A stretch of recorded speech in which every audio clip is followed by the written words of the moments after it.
live. Finally, it is 8:18 on Tuesday night, and of course, I'm Sean Stanley. He is Frankie Fresco at Square Circle Digest. I apologize, Xfinity issues on my end, but now we are ready to roll. Frankie, how you doing today, sir? I am doing good. I am trying to get this light. There you go. I think I like. Well, I'm doing okay. I think I look okay with the light. I think I look okay with the light. You look fantastic. Oh, Hold thank on you. one moment, Frankie. Control this for 1 minute. I'll be right back. Oh, so I guess I'm holding it down by myself. Okay, well, I like it. Well, in the meantime, guys, I want to go ahead and say welcome again to the Squared Circle Digest. All right, I'm I back. Damn, that was quick. There you go. No, I'm kidding. Go ahead, Frankie. So we're gonna do a little bit of AEW, a little bit of WWE. We're tuning into NXT. This is the first time, guys, I actually have NXT upstairs next to me. So I'm watching NXT over there. I have my screen over there. I have it on mute. But I'm seeing a little bit. I might be a little bit delayed, but it's okay. And obviously, we also have our top five no debating list. And tonight's list is gonna be Just like kind. last week's list. It's gonna It be really is, interesting. man. It It's really kind of is. interesting. But hold on. Talk a little bit because I could. Oh, hold on a second. Is it me? Probably it's me. Okay, hold on. Say something. Say something. Frankie, can you hear me? This Okay, is okay, Sean okay, Stanley. It okay. is the Squared Circle Digest. I couldn't hear you for a minute. I was like having a hard Oh, time hearing you, but I you're was like, good. I have to finally hear myself. Finally, man. Let me tell you, I'm gonna real quick before we get into this whole thing. I went on at about like 8:05, and I was like, Frankie, I think I'm good. Okay, man, I'm gonna hit the music, and then I took us off the screen, went to hit the music, and then I dropped again. But now it Yeah. looks like we're good. I even got the text, I think, from good old Xfinity and Comcast. So all is well now in the Stanley household. So, two at a time. I'm spoiling everything for you, buddy. Let me tell you what's happening right now. I'm just kidding, man. I'm not going to spoil anything on There's NXT. some there's some guys wrestling. Yeah, there's a bunch of guys in spandex. The guy's picking his nose now. Eh, Oh, what's going on there? Two at a time. I will not do no spoilers. We're not here to spoil anything no for spoilers. anybody. And I want to thank everybody that was already in the chat already going. So appreciate everybody. Here, Frankie, where are we gonna get started, man? Well, hold on. For everybody who's tuning in, just starting to tune in, sorry for the delay. The no debating list tonight will Oh, be that's right. Yeah. the top five best tag team duos of all time. Tag So team duos of all time. now I have the feeling Sean is gonna pick some that have like trios as well. So it's okay if One. we decide. I One. knew it. I knew you were gonna do that. I didn't do that, guys. I tried to stick to my guns. Two Yes, guys. but the reason I picked them was because they made a new rule in tag team wrestling at the Okay. time, and it's All right. still used to this day. There's a lot. Most of you will know who that is already, so you'll know who's in that list. Two times I would not be screaming. Yes, he will. Yes, he'll be like a little cry. Oh, damn one, damn one. You want to know what you know? I mean, let's go to the show. Let's go to the show. I don't want to spoil it, but what do you want to do? You want to talk AEW first, and then we'll jump into the I mean, list. WWE will not take long. I can tell you that much I now. don't think WWE is gonna take. I mean, I don't even think AEW is gonna take that long Well, either. AEW might take longer because we usually get into an argument about the other stuff. It's not really like It's because the we stuff. love So so can we much. go WWE first just to knock it out? Yes, your Yeah, Majesty. I'm I sorry. got you. You got to change your nameplate here. Hold on. We gotta wait. I got you, your Majesty. Hold on. Here we go to save the day. There you go. I There it got it. is. The WWE logo is on there now. So an interesting thing I read today from Raj Giri. I hopefully say his name's right on Twitter. Okay. The writers actors strike Oh. may affect Raw. So what he tweeted out was that Yellowstone will now be on CBS basically this fall because of the writers and actors strike. And then right underneath, and he follows wrestling. So his question was, would they think of moving Raw from USA to basically the NBC channels? Maybe for the first 2 hours, 8 to 10 on NBC, simulcast on USA, and then 10 to 11 just on USA. Very interesting thing because then WWE would basically have their two shows on primetime networks, Fox and NBC. If that did happen, now again, this is not saying it's going to happen, but he posed the question, like, because other networks are already making plans because they got to fill the content. Yep. And with the writers and the actors on strike, sports falls into that category. Wrestling, would they move it, simulcast it? NXT. Could you imagine NXT getting moved to NBC for a couple weeks? Oh my God, no. No, why not? On a Tuesday night? If there's nothing else on right now, I mean, Sure. if the writers and actors, they strike, I mean, it's going to be very interesting because WWE could give them content that they don't have. And not only that, but if they decide to go that route, who's not to say that? Eyeballs. Who's not to say they might just keep it like that eventually? I mean, I guess if it goes good, but you still got Mondays. You would have no, just Thursdays, I guess, right? NBC is Thursday Night Football, right? Monday night ESPN, Yes. So wouldn't affect anything there. I don't know if there's any like strategically placed things there. Then it got me to thinking too, and this will kind of go with AEW a little bit more, but Warner Brothers doesn't have that network, right? I don't believe so. No, I don't think they have a prime time where NBC Universal does, and of course Fox does. But I found that very interesting to where now all of a sudden, even if it's simulcast, so now you have it on USA and it's simulcast at the same time on NBC6. NBC6 here. I'm sorry, I don't know what the NBC affiliate is in every area. That offers WWE a smorgasbord, I like to say. But let me ask you this: does USA do less commercials than NBC, or is it the same?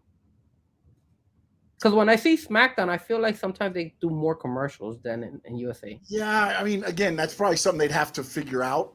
I mean, I would think because again, NBC, you'd be paying probably more, and more prime commercials are probably on NBC than what are on your USA network, because that's probably like your B, whereas NBC would be your A channel. So it's one of these things, man. Hold on, man. Cat for Life says, if these writers take away the only thing left in this world that is good and holy, we'll have a big problem, USA. Oh, no, it's not going to affect the wrestling. They're talking about moving the programming because the networks won't have any new programming, basically, is what's going to happen. After what's already in the can now, nothing new will be written. Nothing new will be, I guess, filmed or anything. So basically, it's going to go almost, I guess, like the COVID time.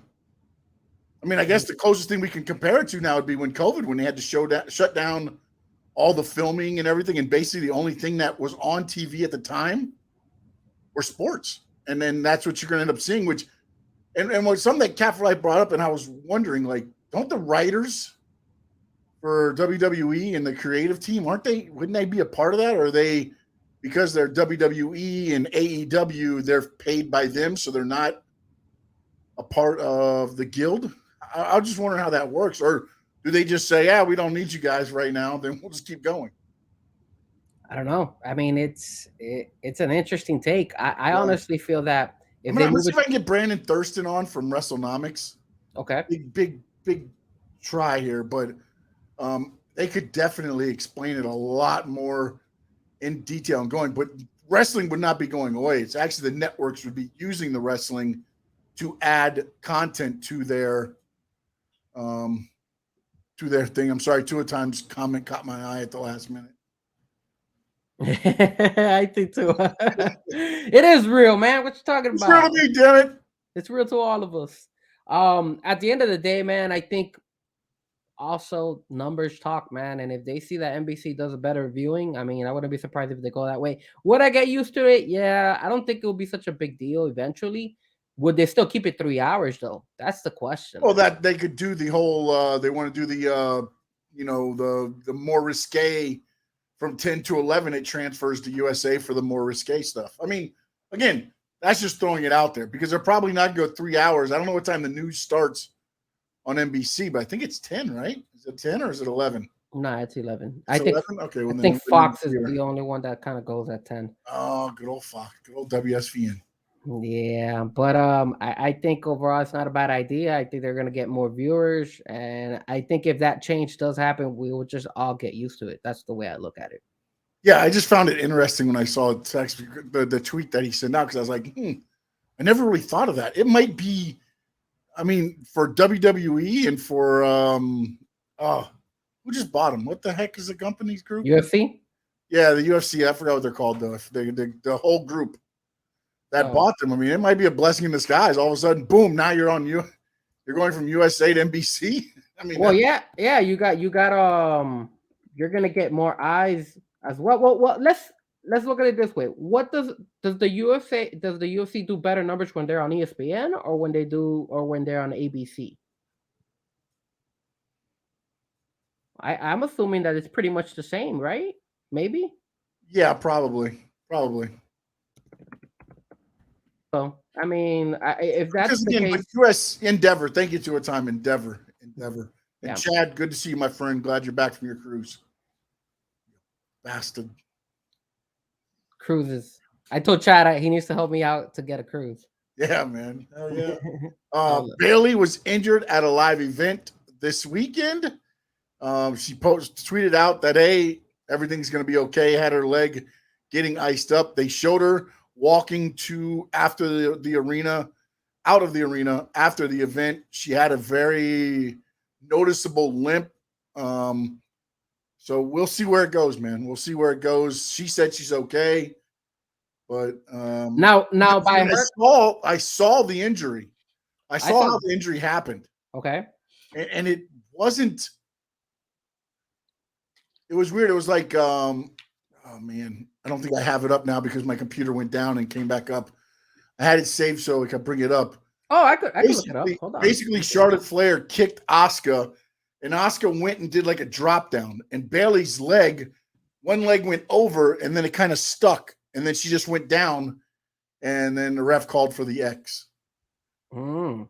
But I don't know, like it didn't look like her leg buckled or anything. So I'm not sure where, if it twisted, if it was or what, or maybe she just felt something and just went down. But they threw up the X, they ended the match early, and they got her taken care of. Now, my question to you is, how does this affect Io Sky? I think it'll probably end up being a little bit more of a because the thing that my understanding, and again, what was said before was the men's cash in was going to be a change. The women's was going to be the first time it did not Mm-hmm. succeed in cashing in, which means it would have been, she's going to lose it. So, and again, depending what the injury is, she had no crutches or anything after, so she was still putting, and I got to think if it was crazy, they're going to take a lot, especially after her just getting off her ACL surgery. So, but we'll see. We'll see. I mean, prayers up to Bailey, and hopefully she's back and any time now. I'm trying to pull it up. I can't pull it up. Yeah, keeping with the women. If you get a chance, go see it. It's like a 10-second clip. It just shows Asuka does the drop down. She kind of steps over and then just leg goes down. Yeah. Oh, he pushed him down. That's all I'll say to a time. That's all I'll say. He pushed him. Yeah, it's not. Oh man. It's not good. Not good at all. All right. So now the tag team titles that meant diddly squat mean even more diddly squat because now they've been changed again. Chelsea Green and Sonya Deville, who are two underrated, to me, underrated performers, win the belts, but all because they want to have the final outcome of Raquel versus Rhea, basically, is what it's come down to. I like that, man. I like I that like matchup. that match. I just don't understand then why do the whole thing of bringing Liv Morgan back in to get the belts on them for 2 weeks later to lose the titles again. Well, did you see that Liv Morgan was injured as well? It looked like she Yeah, was she's got injured. an arm sling. She's got an arm sling on again now. So it's like it's maybe there's a way to get through that, and maybe that's why they're like, okay, it's not a big deal. But I think at the end of the day, though, I think that's a great fight. Rhea Ripley versus Raquel looks Looks like it'll be Done right, yes. Done right. I think it could be. It could And be good, man. and I feel that this is a good push for Raquel. You know, Raquel has And, deserved it. hold on, real quick. Hold on, Nick. Take it easy, buddy. He's not going to be the NXT champion. All right, he's going for the NXT North American Championship. Let's get it right over there in the Fresco household area there before you get the whole Dom. You want to know something? Dom cheering section going here. The chat is with me. The chat wants Dom to win this. After all the arguments we've had, they want him to win. I think the only one that probably doesn't want to win is your dad. Your dad is the only one that's gonna say, "No, Shaw, we don't want Dom to win." All right, on right now, Dirty Dom. Do you want him to win tonight or no? Right now, Dirty Dom, Con Dom, whatever you want to call him. Do you want him to win tonight? Yes, no. We'll see. Me and Frankie right now. It's all cards on the table. Look, we already have a yes. Look at that. I already got a yes. I got a guy going for president. Oh, I wrote on the chat yes myself. Josh, I like Josh. Josh, thank you, sir. Come on, for a Chad, you piece of go back on the cruise. Oh my God! Why is everybody? See, Chad is there. Josh, come on, Josh, come on, man. Team Dom, baby, Team Dom. Thank you, Dad. No doubt. Come on, it's no doubt. It's because I'm a UF fan and he's a Florida State fan. That's the reason why he's going against me. That's the only reason. It's the only reason. I respect that, no doubt. I respect that. Oh God. So hey, after all said and done, I think we're about even. Yeah, we are. I thought I was gonna have more support here, man. No, man. Nobody wants Dom to. I mean, come on, man. You know what? I'll tell you what. I think that if he does win it, which I hope he does, I think they got it right. They didn't go after Carmelo. I thought he should go after Carmelo and get them. Oh man, but they did it right. They did it right. I take it back. He doesn't need a belt. I take it back. He doesn't need a belt. The man has enough heat without a belt. Why throw a belt on him for what? You because man, that's the only way he's gonna grow, man. Like Fresco, I want him to have a belt. That's the only way. You did you see him on Monday when he was talking back to the crowd now in Spanish? And I said that too. I said, yo, he needs to talk in Spanish. I also saw that his boy had to take the microphone from and be like, all right, since you won't let him talk. That's fine. But you want to know something? I know Dom is watching. He has to be watching, or somebody from WWE is watching because everything that I've been saying, they've been doing. So if they don't put the belt on him, then they don't watch. If they put the belt on him, then they watch. We're gonna go with this. They're gonna put the belt on him, man. Watch. They're gonna put the belt. They're not gonna put the belt on him. Tool time. They're not. The only belt he's gonna be able to get is the replicas, just like I got. There you go. There we go. I got AEW. It makes Ring of Honor one. But think about it. It makes so much sense to give him that NXT belt. It does not make any sense. Bro, look at me. I'm actually tuning into NXT because I can tell you right now, it makes more dollars him not having a belt than it makes sense him having a belt. I promise you that the viewership for tonight's NXT is going to be one of the highest ones, just because Dom is going for a belt. Watch. See, I would low blow the stuff, but I'll be nice tonight. I'll be nice. We'll see what happens, man. I'll be nice. All right, you're talking about Rhea Ripley and Raquel. Go ahead, Frankie. I'm sorry I cut you off. No, you're good.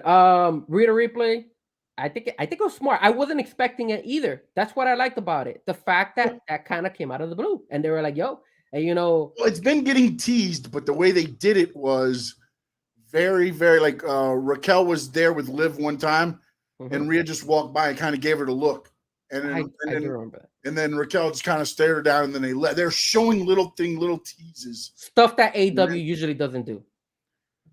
Look, man, there's different. Again, I always tell you the storytelling is off in AEW, and man, I'm not going to sit here and say that WWE storytelling is great, but there are times when you watch stuff and you go back and you go, oh, that's right. Which is what I did when I first started watching AEW. The first 2 years, you're going back going, oh, that's where they planted it. Okay, now I understand it. They don't do enough of that nowadays. Whereas WWE does. You're like, oh, wait a minute, that's right. That was planted way back then. They planted that, and now it's coming up. So, it's a way of storytelling, but also of I think it's also the character development too. And again, we'll get into the AEW. We talk about that when we get into AEW and everything else. Because man, I mean, after that, I saw the numbers for that damn Collision. My God, man. Hold on, relax. We're not in the AEW I section. know, but still, man, it just You're so into it. melon. You're so into AEW. I've got you hooked. I got you so hooked. I'm All not right. hooked, but it's just like I'm not saying they're perfect, and I'm not saying they're the greatest, but man, it's like, really? That was the number? That's all I gotta say. All right. I'm looking forward to Rhea Raquel. I just hope they do it right. I don't want a come out and I don't want a Goldberg Brock Lesnar You better not. thing where it's like, oh, you beat her in 13 seconds and then you beat her in 2 minutes and then all of a sudden the other person gets the, you know what I'm saying? Like, I want this to, because I think those two can really have something and make it good, man. You know what I'm saying? Like long. I'm not saying don't turn it into like the bloodline angle with the two going after the championship and stuff, but you can make this something. You can make something good out of it. Cap, we'll talk about Collision in a minute. Everybody's so excited in the chat about Collision. It is exciting, and I think the fact that Rhea Ripley and Raquel are kind of scoring off. They haven't fought in. Did they ever fight in NXT? I don't think they have, I'm right? gonna say no because I think Raquel came after Rhea was brought up. Yeah, so if they did, it was right when Raquel probably came in, and not where Raquel is now. So if they did fight each other, it wasn't. I mean, I don't think if they did, I have never seen them. So, like, I honestly feel that it would be very entertaining, and it would be a great fight for SummerSlam. So that probably is where they're aiming. I'm assuming. I'm thinking, man. I just hope they don't rush it, man. That's the only thing is like. Now, why did they have? Okay, all right. So let me ask you this. So at the end of Monday night, Liv Morgan came out and was the one that attacked Rhea Ripley. So what happened to Raquel? Was she still injured because of her knee situation? I think they were trying to show that she was injured, and this is what I think is going to happen. Okay, they had what's her name in the sling, right? So yes. I think next week you're going to get Rhea Ripley against Liv Morgan, and you're going to have Rhea Ripley just destroy Liv Morgan in front of Raquel Rodriguez or Raquel. She's Rodriguez now, right? Or Gonzalez. What is she now? She's Raquel Gonzalez or Rodriguez. I think she's still one in NXT and now Raquel Rodriguez. She's Raquel Rodriguez. Okay. Yes. So and then ultimately, you know, she's gonna see her best friend get beat down by Rhea Ripley. And then ultimately she'll be out there. You know what I'm saying? But I think ultimately that's what the attack, I believe, at the end of the show was set up to do. Because now Rhea will challenge Liv and then just destroy her, wipe her off the planet, so that it's just Raquel and Rhea at But what will they do with Liv Morgan then? Start her over with another program somewhere.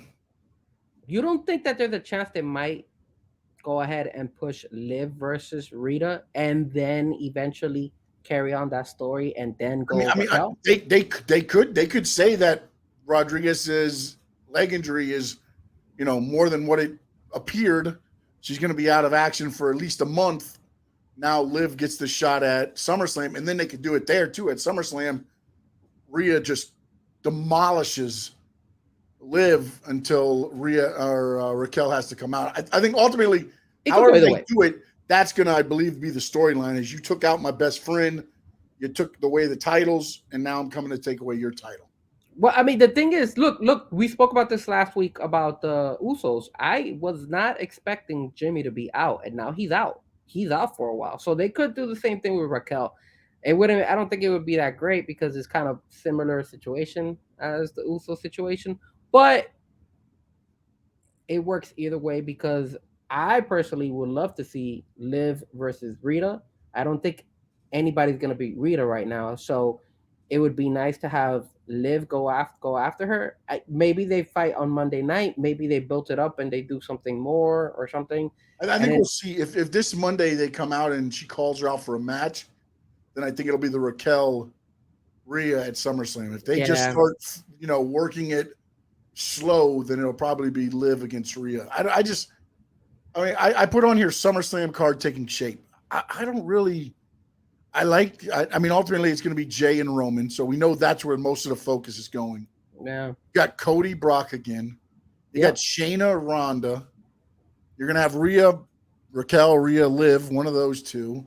Yep. That's 3 cards for women, right? 3? No. Yeah, because you're going to have Bianca against. You're going to have the Asuka against Bianca and Charlotte, probably in a triple threat. That's what they should do. I hope they do that. I think that's it. So you're going to have 3 women's cards on that match. Right. And the Becky isn't Becky going against Trish? Oh, yeah, Becky will probably face Trish. Yeah, so you have 4. Wow. 4 women's matches on the card, and then you'll have probably the U.S. title match on there too, with it being, either LA Knight or, my goodness, LWO might make it to the final, or they made it to the finals to see who will get a shot at the U.S. title, because he won the the 4-way last match, and now this week we got the one for LA Knight to win. I'm guessing LA Knight wins it, and then. Wait, so you're telling me LA Knight might win the USA title afterwards? If he wins this Friday? Well, he's going to win this Friday, and then he'll have to face the LWO Escobar. And then after that, he would face. And then after that, then he would get. I believe he gets Austin Theory. I believe that's what the whole thing was set up to be. So let's look back again to what I said as well. I honestly said that it would have been a good fight between LA Knight and Austin Theory, and LA Knight would win the USA belt if he would have won the Money in the Bank. But either way, they're still making that kind of like move. Yeah, but you're not going to waste the money. I mean, that's what I was saying. Like, no, I agree. To me, the Money in the Bank briefcase, it's one of those things where you don't waste that on the. Ultimately, I think sometimes somebody's going to have to do it, but nobody's done it yet. Like when Otis won it, I honestly thought he was going to try to turn it into for like a tag team title. Oh, but remember that I lost it to what's his name? Austin Theory cashed it in on Seth when Seth was the USA champion. No, that's what happened. Either way, he lost it though. I mean, he didn't win anything. So, he didn't win anything. I mean, just to me that sounds like so you fight this whole time to have this contract that can get you the chance to become the world champion, and you cash it in on the U.S. title. Yeah, no.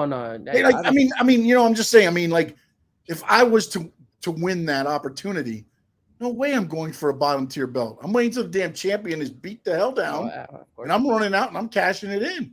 Yeah, I agree. Unless I want to be a tag team champion or something like that, maybe like that. Yeah, I mean, but then again, still, it's like, hey, now's my chance to be there. And that my friends is WWE in a nutshell. I'm not grateful for this. Why are you cutting WWE short, man? Come on, there's so much we could talk about WWE. What about Ronda Rousey and Shayna Baszler? Did you see that? You saw how the people are turning on Ronda Rousey, and she actually didn't sound bad on the mic. She actually sounded pretty good. I was so proud of her. I was like, yes. No, I can give 2 shits about Ronda Rousey. But she did a good job. She for did what? For what? People are actually going for Shayna. The heel was supposed to be Shayna Baszler, and now the heel is Ronda Rousey. Yes, because nobody cares about Ronda Rousey. No, man, that was good. I really, really enjoyed it. And I know Ronda Rousey's time is running up. I don't think she's going to re-sign with WWE. I heard that she was upset. That's why they had to do the change. That's why the change looked so fluky when it happened, because it was like, I know that gave them a drop dead. This is the last day I'm working for WWE. And the thing is that Ronda Rousey knows what she's doing. She's leaving WWE for a reason. It's because she's going to go to AEW. And she knows that her sky's going to rise even more when she goes to AEW. So she already knows this. So this is why Ronda Rousey said, hey, I got to play my cards right. I got to leave WWE, get Shayna Baszler to hit me, and then create this whole thing. Whether they like me or they don't, I make my way over. Congratulations, Shayna. I did you a favor. I made you bigger than what you are. Let's move on. And now I am in AEW, baby. Yes. Ronda, I'm so proud of Ronda. I can't wait to see her over there. And then what about Jimmy and Jay? Let me tell you this. What might have happened is this. Vince McMahon was like, all right, let's just give him the poison apple. Ronda, go to AEW. You're useless here anyways. Why do you think she's useless? She was a star when she came in, right? and she has been decent. She doesn't have the greatest mic skills, but still, she's good to They see. messed up when they made her go every show. They messed up when they made her. They should I have mean, kept her for certain pay-per-views and things they- like that. yeah, They yeah. made her the everyday. She's not that. She is a special attraction. Rather driving a Honda. I mean, I like the promo that they did for her on Monday. I thought it was Keep smart. it simple. It was good. It was good. It was good. And you know, she You throws the B bad. word out there. Be good. She throws the B word out there just to give the people something to yell about. It's Yeah, not all right. bad. Yay, yay, Rod. Yay. I thought they did a good All job. right. What else did you want to talk about? Shinsuke? Isn't Shinsuke upset? I heard that he was upset at Monday Night Raw. He's been upset every week. I don't know what to believe about that situation anymore. Now, every show, it's Shinsuke's upset. Shinsuke wants to leave. Shinsuke wants to, and then Shinsuke's it's so good too, man. Jesus, he's so good. He is really and that Bronson Reed fight. Come on, man. How are you gonna put Bronson Reed versus Shinsuke on a Monday Night Raw? Come on, man. That should be a pay-per-view fight. Mr. AEW is asking how you put a match on regular TV that should be on pay-per-view. Yeah, but you know that's a pay-per-view. That's a pay-per-view. No, it's not. When you have a nickname Big Bronson Reed, dude, then whoever did that just should be shot. But Big Bronson Reed. My God, if that it doesn't say, "Hey, 80s, how you doing?" Hey, man, Bronson Reed is another future. I love Bronson Reed, but damn, big. Just call him Bronson Reed, man. That's true. Why you gotta put big? Oh no, shit. Thanks. I appreciate you pointing out obvious. All right. Well, he's a little bit big. That's all. I just want to. It's like saying the outspoken MJF. He's outspoken. Sometimes you gotta stress it a little bit. That's all. Just put a little bit of stress in it. That's all. That would be a good match. Nick Wayne against Ronda Rousey. Imagine Nick Wayne versus Ronda Rousey. That would be a great fight. Be about the same weight class, right? Nah, I don't think. I mean, didn't Nick Wayne fight this girl?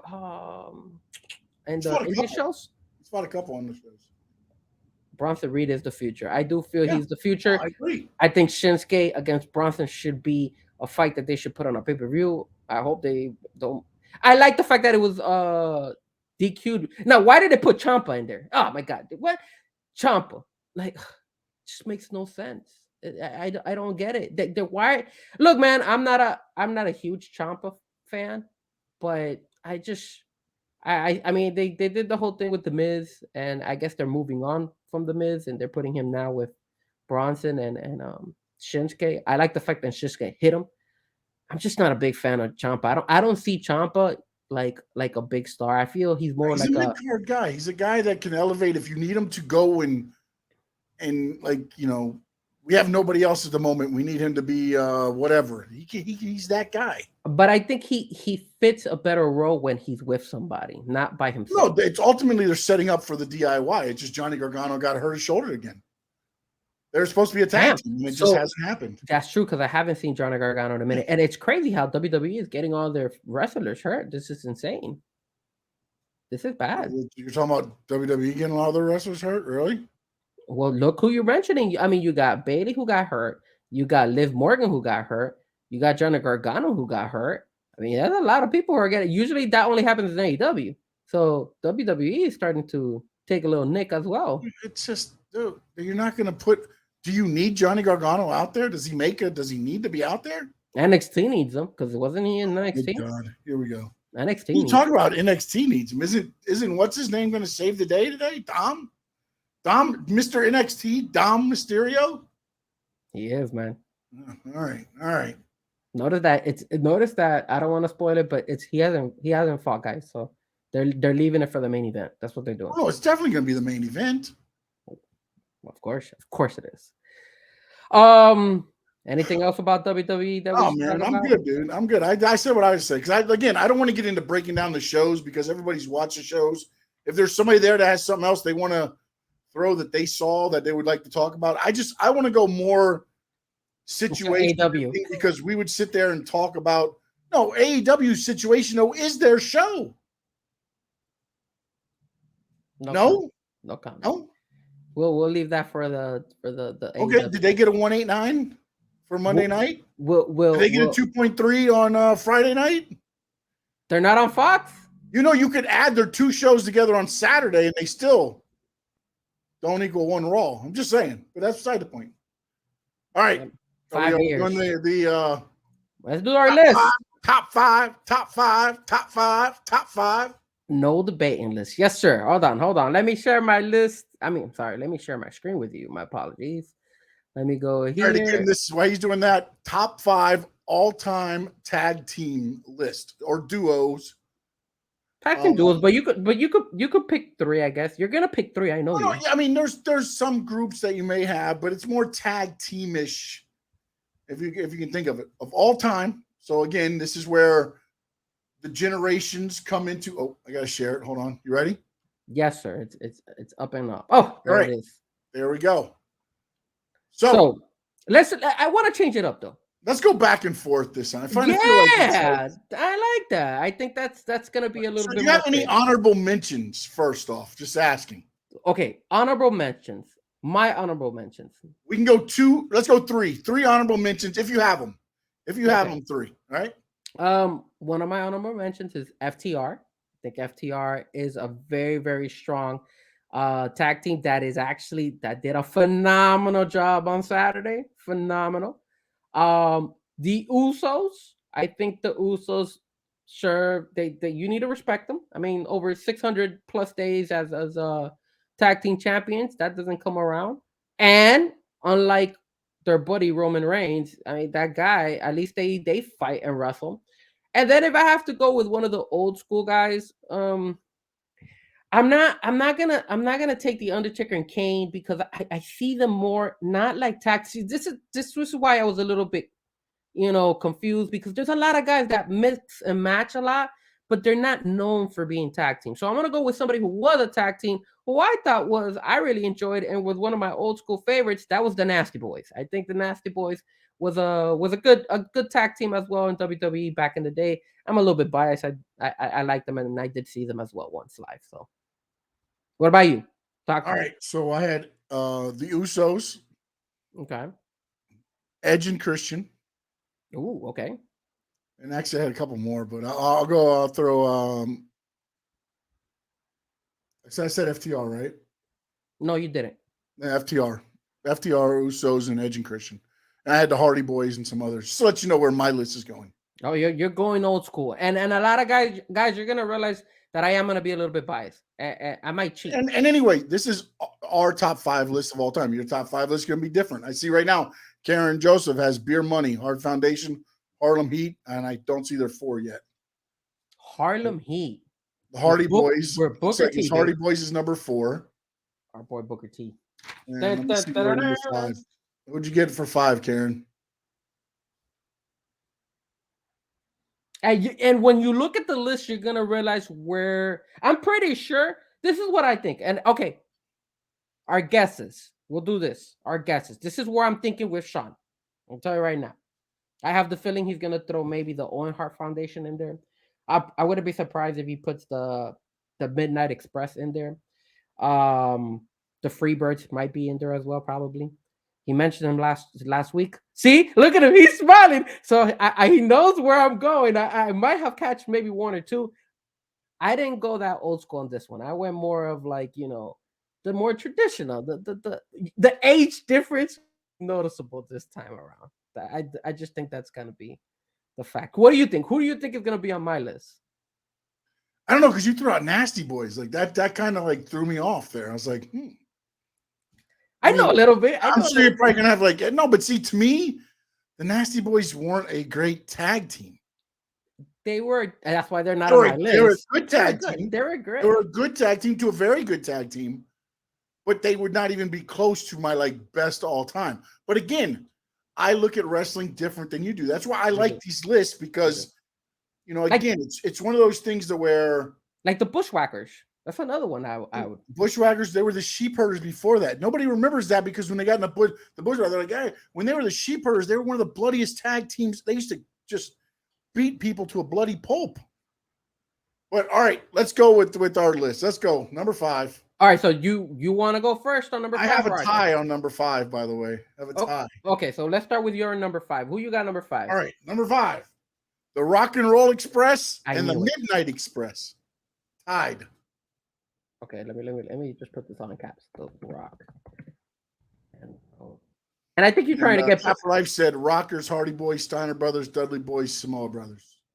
And I think Terry also threw in Road Warriors, Hard Foundation, Rock and Roll Express, Edge and Christian, Dudley Boys. and guys, let me just say something before Sean explains his reasoning. And I need you to go ahead and admit to this. You're trying to win Big O's heart. Because you know that tomorrow I'm probably going to ask him, hey, who did you like better than this? And of course, when you say Rock and Roll Express, Big O's going to choose you. They weren't on the list at the beginning, but I was like, no, the Midnight Express. Oh, the Rock and Roll Express. Because I grew up on these guys beating the crap out of each other. With Jim Cornette and everything else. They were like, that was tag team wrestling, man. Double drop kick, double team moves. There's another team in here that I have that, is the same way. And to me, that, again, watching FTR nowadays reminds me of a lot of what I grew up on, man. I like that. I like that a lot. With my number 5, it's going to come as a surprise for you guys. And it is the Steiner Brothers. Okay. And I went with the Steiner Brothers because, I mean, Rick and Scott are amazing. They had their runs in NWA, IWGP, PCW, PWA, WWE. I mean, they were in ECW as well. Their fights against the Dudley Boys was really good. Their battle in WCW with Sting and Lex Luger was really good. And they held the United States and WCW belts at the same time. So I really like that about them. And of course, they also did battle against the Midnight Express, if I'm not mistaken. Yeah, they battled Midnight Express, Doom, which is another tag team, which was Ron Simmons and Butch Reed. There was a lot of wars in those days. The Steiner Brothers, the Road Warriors. There's a lot. And not only that, but I the reason I put them also on the list is because, hey man, they were able to bring Braun Breaker. So the generation still lives on. You have a foundation, and you never know. They could keep going and going. And the fact they brought Braun Breaker is what took them off my list. Wow. Okay, Mr. NXT. All right, so now number 4 for me. Number 4 for me, the team that invented a rule in tag team wrestling, the Fabulous Freebirds. Number 4, Michael P.S. Hayes, Buddy Roberts, Jimmy Garvin, depending which way you want to go, and Terry Bam Bam Gordy. They won the tag team titles. Any two of the three.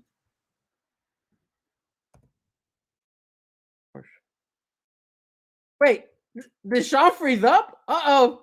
Sean froze. There you go. There you go. We got you back. You're back? You're back. Oh, my goodness. Woo. I thought Michael took me down. I thought PS took me out. And Michael P.S. Hayes, I mean, with them suits that he wears nowadays, that alone should get him on there. But, again, the Freebirds, again, a heel. They're antagonists. Good. They were on my all-time heels last week. And then what they did as a tag team with the Von Erichs and on and on. So the Fabulous Freebirds, number 4 for me. I've gotten 2 already of your. Wait, real quick. I'm sorry. Tony Zags came in. Hardy Boys, Dudleys, Young Bucks, Usos, FTR. And then Karoon came in with the Hardys, Edge and Christian, New Age Outlaws, Harlem Heat, Road Warriors. Okay. Man, a lot of you guys really liked Harlem Heat. And you know what? I was looking into them. I love them as a tag team. I mean, obviously they were really well known in WCW. I wasn't a big fan of them in WWE, but that's not WWE didn't utilize them as best as I wish. Also, they didn't bring Stevie Ray in. Yeah. It was only Booker. Number 4 for me is the Dudley Boys. Wow. And I put the Dudley Boys because first and foremost, Bubba Ray and Devon are legends. I know you can't see it. Obviously, I have the poster back there as well of Devon. They did a great job, man. They invented the whole thing. Bring out the tables. Everybody knows about that. They will always be known for that. And I think maybe I'm wrong or not, but in my opinion, I honestly feel they invented hardcore wrestling when it came to the tag team matches. I think that's what they were known for in ECW. They were known for in WWE, in TNA as well. They made their way everywhere. Well, They've them and the won. Gangsters made the hardcore tag team. Okay, so they were able, and I did my research on this one. They were able. I believe they're the only wrestling tag team that has the WWE, the WWF, the ECW, the WCW, the TNA, the NWA, the IWGP, and obviously TNA too. But well, I already said I'm Impact. I think Impact as well. I'm not too sure if I said that right. No, No, it was just TNA. It was TNA. Okay, okay. So then they were the only ones to carry all those, and I believe they were the last ones to carry the ECW tag team belts before they moved on to WWE. Is that right? I think That so. is wrong. Okay, I was close. I thought No, they were the holders, but they lost, I believe, to Tommy Dreamer on a WWE show. Okay. And then that was the last time that the real ECW was around, I believe, is how it went down. I know they lost I believe it was Tommy Dreamer and Sandman, I believe it was. Well, I remember the majority of their fights with RVD and Sabu. I do remember those. And then in WWE, obviously, they are well known for the Hardys and the Edge and Christian fights. And putting Mae Young through tables. Oh yes, that was another reason. That's another thing that a lot of people were known. They would do that to everybody. So number 4, Dudley Boys for me. All right. Number 3 for me. Nice. The Dudley Boys. Oh, dude, we're right there. Look at you. I'm not that bad. Yeah, and what's funny is the one thing when they left ECW, I was like, I'm interested to see how they handle WWE, because again, you're going from ECW where it's just a bunch of guys just beating the crap out of each other. You're bleeding. The crowd goes crazy no matter what.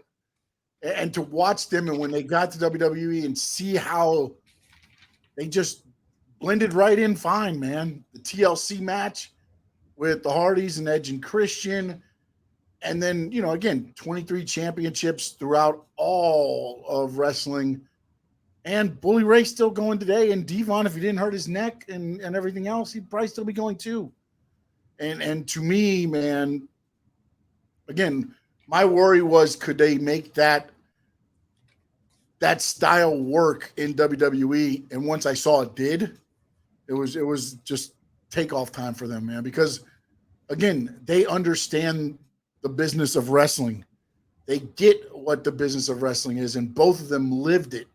I mean, hell, remember in ECW, I believe it was Devon or Bubba Ray drove the shirts around to sell at the different arenas. And all of them had dude, they weren't like they were making millions and millions of dollars at that point, Didn't they ask for like a $1 raise when they went to WWE or something like that? So the story is they went to Paulie and said, give us $1 more, and Paulie said no. If you give us $1 more, we'll stay. And Paulie said no. But also, I believe Paulie was in Vince's pocket, which is why he fed them the Dudley Boys and everything else. Because he was feeding them. He was feeding ECW wrestling, right? He knew that time's ticking away here. Let me get them out, because I don't want to deal with them when it becomes time to where I can't pay people. I don't want these two guys knocking on my door. So let me send them up and get them paid so I don't have to worry about the Dudley Boys. And then here goes Chad came in with Steen and El Generico, Hardy Boys, Dudley Boys, New Age Outlaws, and the Mega Powers. Wow. Yo, I'm another surprise for me is how much you guys really like the New Age Outlaws. I mean, they were on my list. I had to bump them down. It's hard, man. I had a lot. I think they kind of changed a little bit of what tag team wrestling was when they became partners, because it was more entertainment, and and then Billy could wrestle. I mean, hell, Road Dogg will tell you. Road Dogg, I can't do a goddamn lockup. I'm just there to be the mouthpiece, and then I do the dancing and stuff, and that's all I do. Everybody else handles everything else. But if I see Demolition on here, I'm not watching anymore. Armando V. Well, I can tell you something, Armando V. Demolition is not on my list. And it is not on my list either, sir. It is not on my list either. All right, number 3, Frankie Fresco. Oh, wait. Oh, my number 3? Okay, hold on. My bad. Oh yeah, because you said the Dudley Boys. My apologies. The Hart Foundation is number 3 for me, and Oh, this okay. and this is I'll Bret argue with that. Hart and Jim the Anvil Neidhart. Now, for me, these guys, I saw them, but when I was little, I used to rent a lot of video cassettes, videotapes, and stuff like that, and that's how I saw them. Halcyon Video, baby. Yeah, so I used to rent them. So I remember their fights. I remember their fights with the British Bulldogs, and I remember their fights with the Nasty Boys. Was another one. Um, I like the fact that they were the staple of WWE. They pretty much were the whole tag team of WWE. They were they did their careers in WWE. Let's keep it real. A little bit of WCW, I think, but they had already kind of. I don't think they kind of worked together as much. They were known for WWE. Brett was in WCW for less than 6 months before he got his head kicked in. No, and then so it just for me, the Hart Foundation, they created a legacy, right? Because now not only that, but you have other people who have come out of this, like Natalia. Natalia's, has come out because her father. Teddy Hart, another one. Tyson Kidd, another one. So you see wrestlers coming out, and I think that they made something bigger. And when you see that pink, I thought that was amazing. I thought that I will always remember. Pink and Black Attack. I'm always thinking about the Hart Foundation, Bret Hart, Jim Dam. Plus he had that goatee. He looked like Tank Abbott. If you got it from my UFC fans, those Tank Abbott type of look. He was good, man, and I have them as my number 3. And to answer Cat for Life, he was not part of the Hart Foundation. He was managed by Jimmy Hart. He was. And I'm not sure if they, because he did the rhythm and blues with Honky Tonk Man and Greg the Hammer Valentine when he did his hair black, and he was like the Elvis in person. It was they did the tag team with them. He was never part of the Hart Foundation. I'm not sure what they called Jimmy Hart's group, but he was not actually part of the Hart Foundation. My number 2 is a tag team that I loved, man.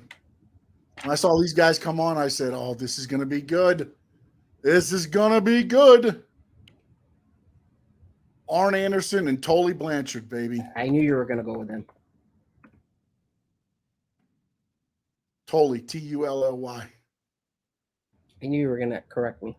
Oh, what do you got going, Toby? What are we doing here? Hold on, my apologies. How did you spell it? T-O-Y? T-U. Oh, my bad. L-L-Y Blanchard. Blanchard.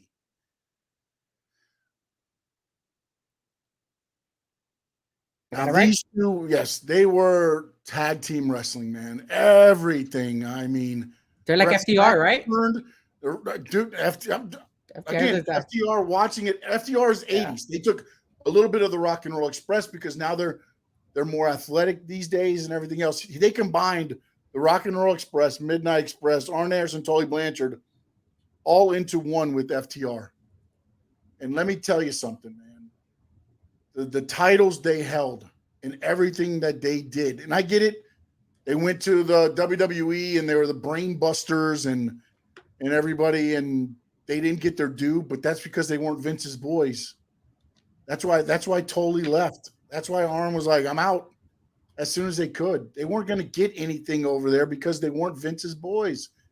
They were the NWA, and they were brought up they won a title, yes, but they were brought up to just be stepping stones for all the guys beating the boys from down south, the northern guys beating the guys from down south and pushing them up in the WWE. That's why Arn Anderson and Tully Blanchard were there. So I don't look at that shit in their record. I look at what they did as the Horsemen and everything they did there. And to me, number 2 tag team of all time. All right, my number 2, I kind of cheated. And Armando V, yes. Arn and Tully at 2. I apologize to Sean and to the Dudley Boys, but my number 2 is a combination.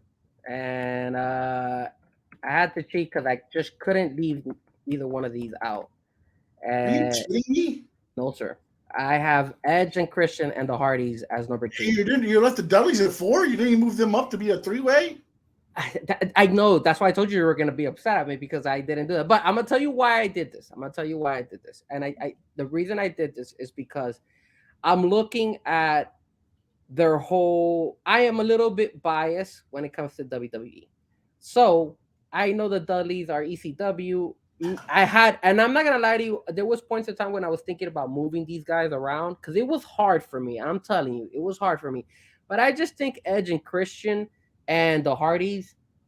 At first, I only had Edge and Christian, and then I was like, man, how can I have not the Dudleys above them? And then I was like, but wait, Edge and Christian was so good. The chairs, the way they did everything. For me, it was really, really hard. So I went ahead and I said, you know what? If I combine both of them, they'll be better than the Dudleys. That's the only way I thought about it. So I mean, again, these guys were the ones that invented all that TLC, man, and memorable matches. The Hardys are still going at it. I know they're not the best in AEW, but they're still going at it after 20 plus years, probably. And Edge and Christian still going at it. Unfortunately, they're in different companies, but I'm pretty sure, and I hope to, before Edge retires, because I know he's mentioned that he wants to retire, that he kind of makes one last pit stop with Christian and they do something together. So I knew you were gonna get mad at me. I know the chat was gonna be a little bit upset at me, but I had to cheat. And I know I apologize, Dudley boys. I apologize. Should have thrown a 3-way. That's what I should have done. But I went ahead and did Edge and Christian and the Hardys. Okay. I know I got Cap upset. I knew you guys were gonna be mad at me. Damn. All right, you ready for my number one? Yes, go ahead. All right, Armando, clear your eyes, ears, whatever, cover everything. My number one team was a team that wore paint. They wore leather. They had spikes. I know who they are. The Road Warriors, baby. No Legion team. Get that WWE crap off there. It's the damn Road Warriors. Have respect on that right now. Amazing. Right there. When they came out, AWA and NWA, and they had Iron Man and all that crap hit the thing, and they come in on the motorcycles. Come on, man. And then they became the Legion of Doom, and it was a little bit more PG. But man, the Road Warriors, baby. Tony Zach, you're not wrong, man. I wish maybe we should go to a top like 15, man, sometimes. Yeah. Because my problem is this. I don't think that any of the tag teams of today necessarily have a resume that can stack up to what these tag teams we had here. Have they had great matches, instant classics? Yes. But again, you got to stand the test of time, man. Hell, Ricky Morton is still wrestling with his son right now. You know what I'm saying? I mean, it's just Bubba Ray just headlined the Impact pay-per-view. Mm-hmm. Sir. So number one, the Road Warriors, not the Legion of Doom, Animal, Hawk, Paul Ellering. Not the Paul Ellering that went with the AOP. I'm talking about the real Wall Street Journal reading Paul Ellering. Road Warrior Animal, Road Warrior Hawk, the Road Warriors. Look at that. When you said it, my screen turned black. Damn straight. All right, my number one, man, it's going to come as a surprise. Wait, real quick. I'm sorry. AJ Hawk is not Animal's son. It's John Laurinaitis, the football player. He was a linebacker. His last name Laurinaitis. I can't remember his first name right now off the top of my head. It's not AJ Hawk. Oh, man. What was the linebackers? James Laurinaitis, I think it was, right? That sounds right. Yeah, James Laurinaitis is it. He was the linebacker. He's the linebacker coach now for Ohio State. Yeah, it was James Laurinaitis. I'm sorry. Now, ladies and gentlemen, the one, the only, Frankie Fresco with his number one, top five, no debating list.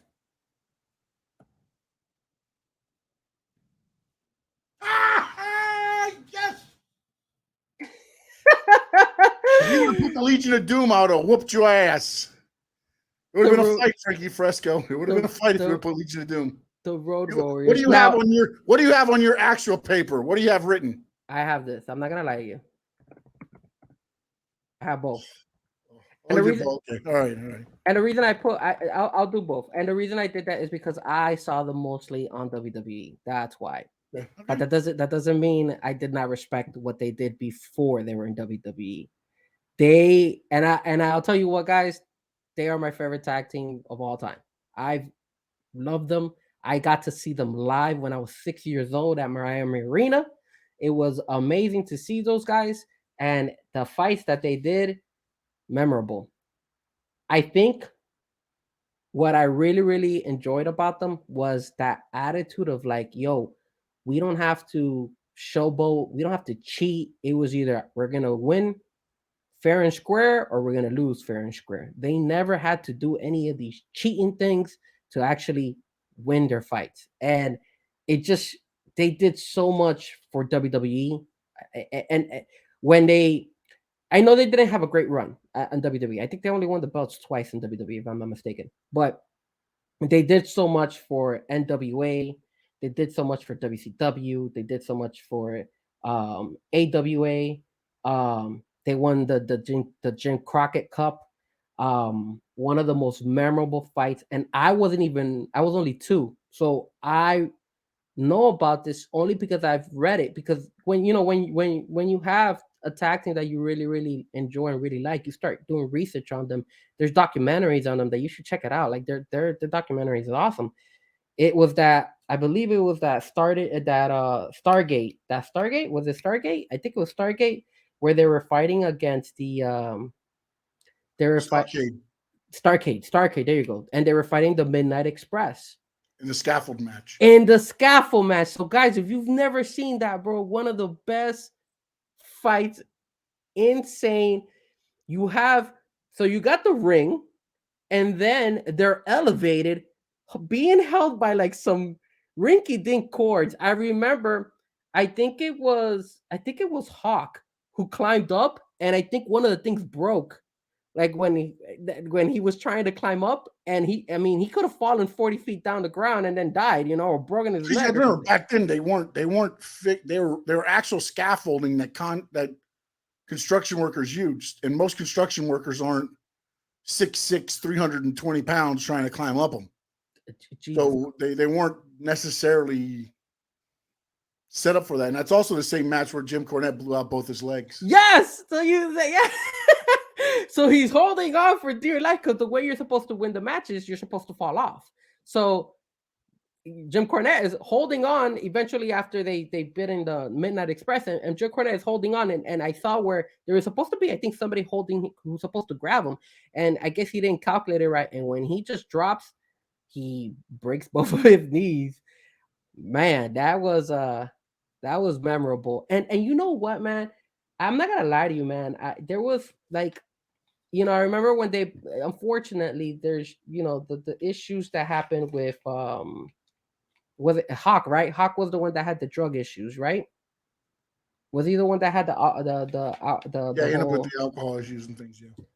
So it's unfortunate because he was up and down, and in his WWE career, he kind of had some issues where he just was missing, turns and stuff. And people were like, if you guys have been seeing, the videos of Matt Hardy when he falls down the turnbuckle and stuff like that, that's what Hawk was doing when he was in WWE. So it wasn't like the best thing.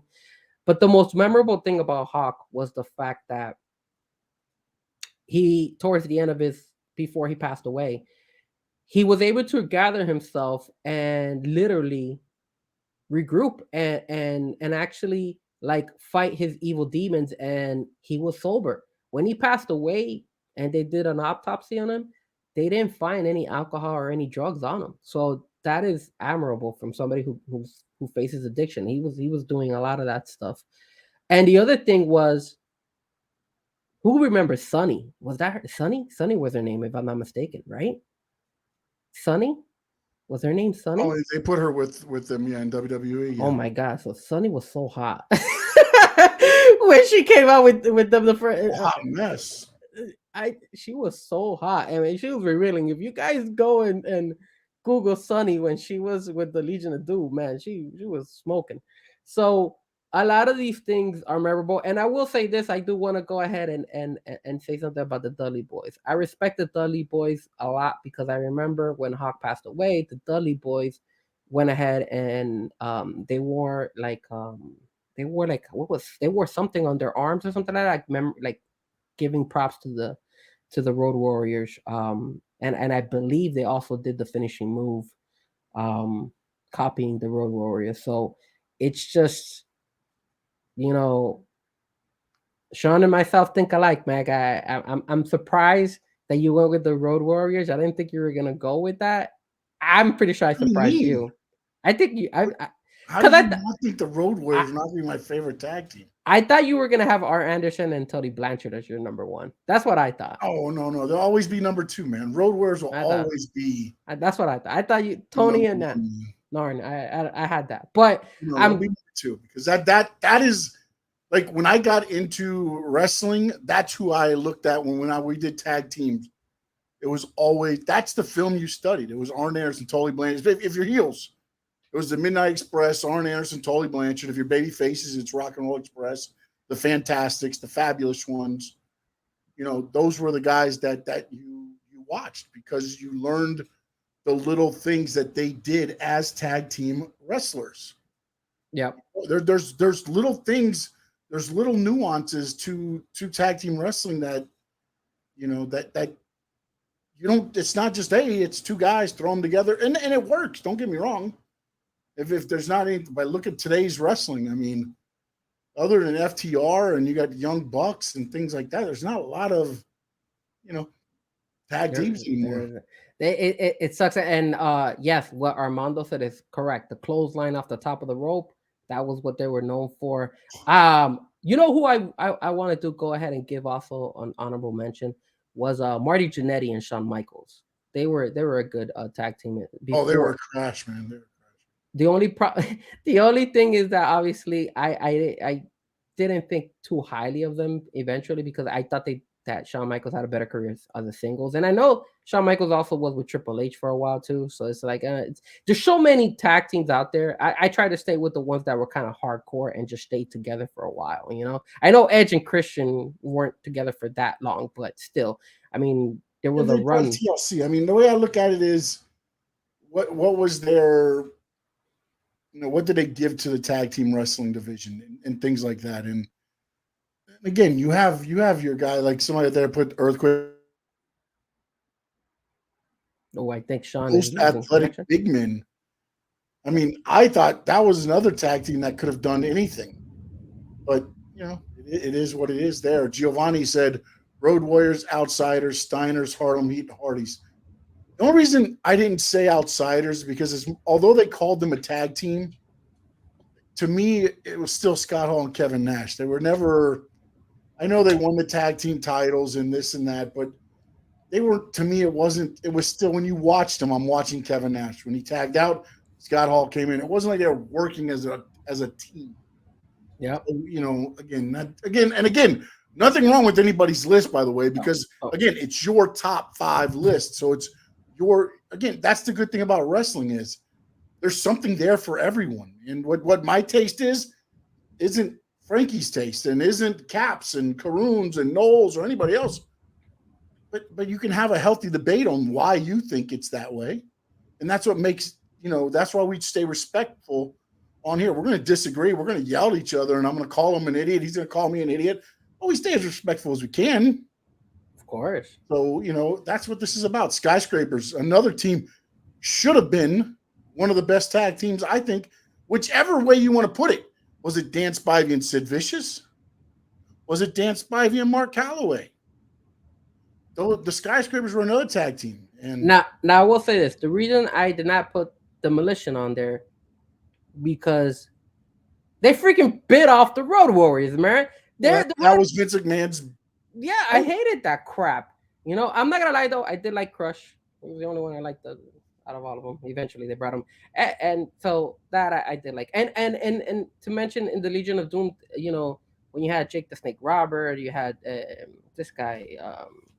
Bundy and King Kong Bundy and all these guys. I mean, these guys were it was good. I also like I also remember that WWE brought in what was his name?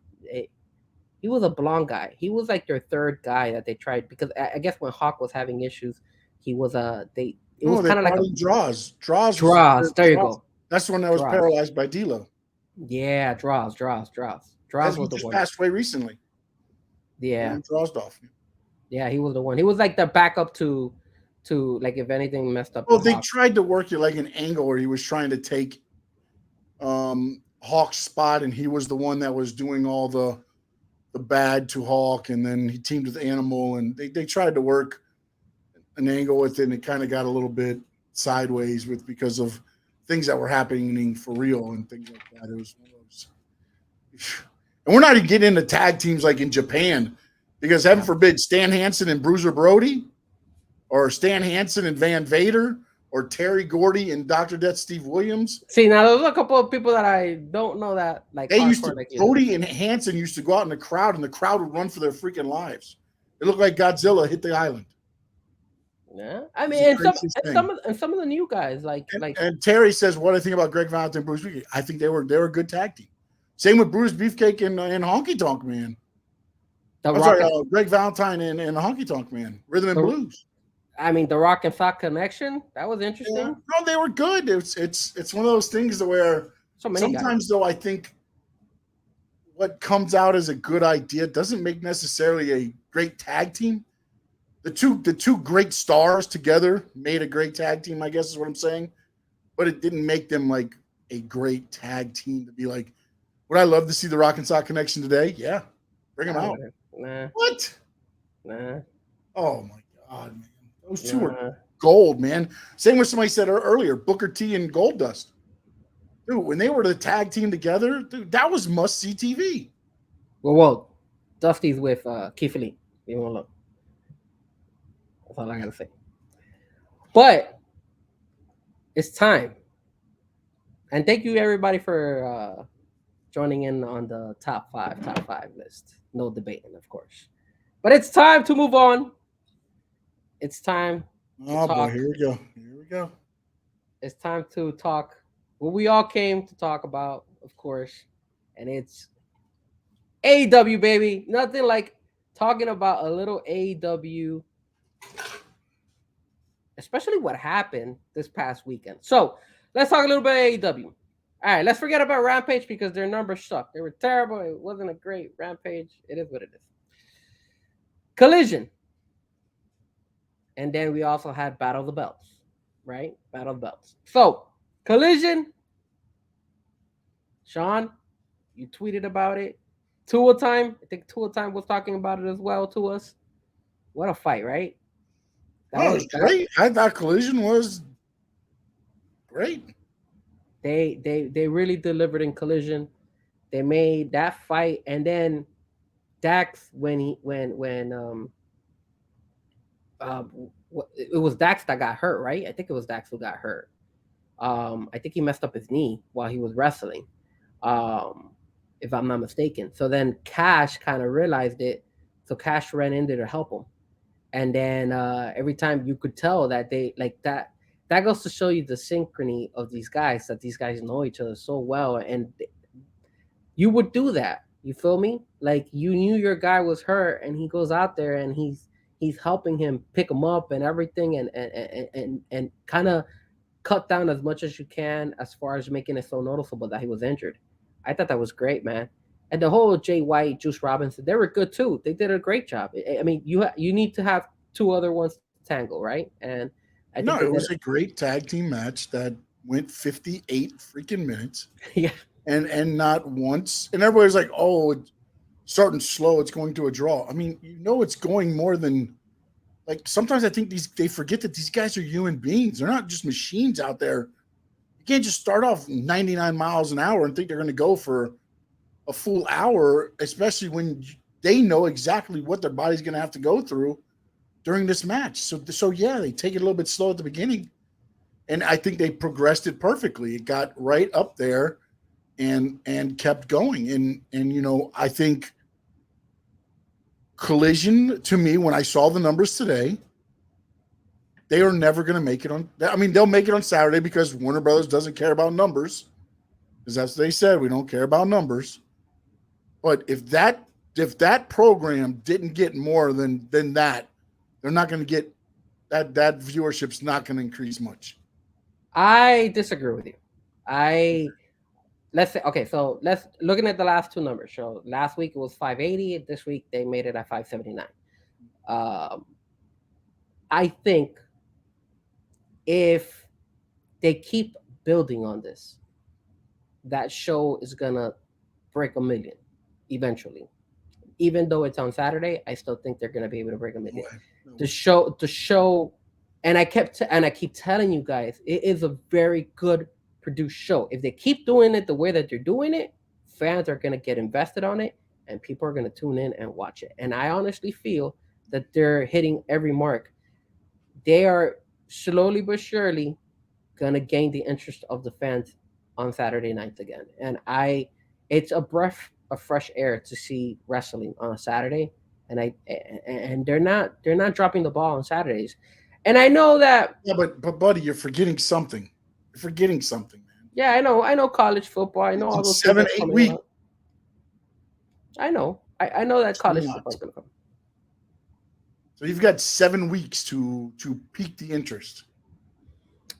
I don't see it happening, man. I don't. I mean, I think you don't lose 300,000 and think you're going to get back up above that. No, that's not, man. It's not.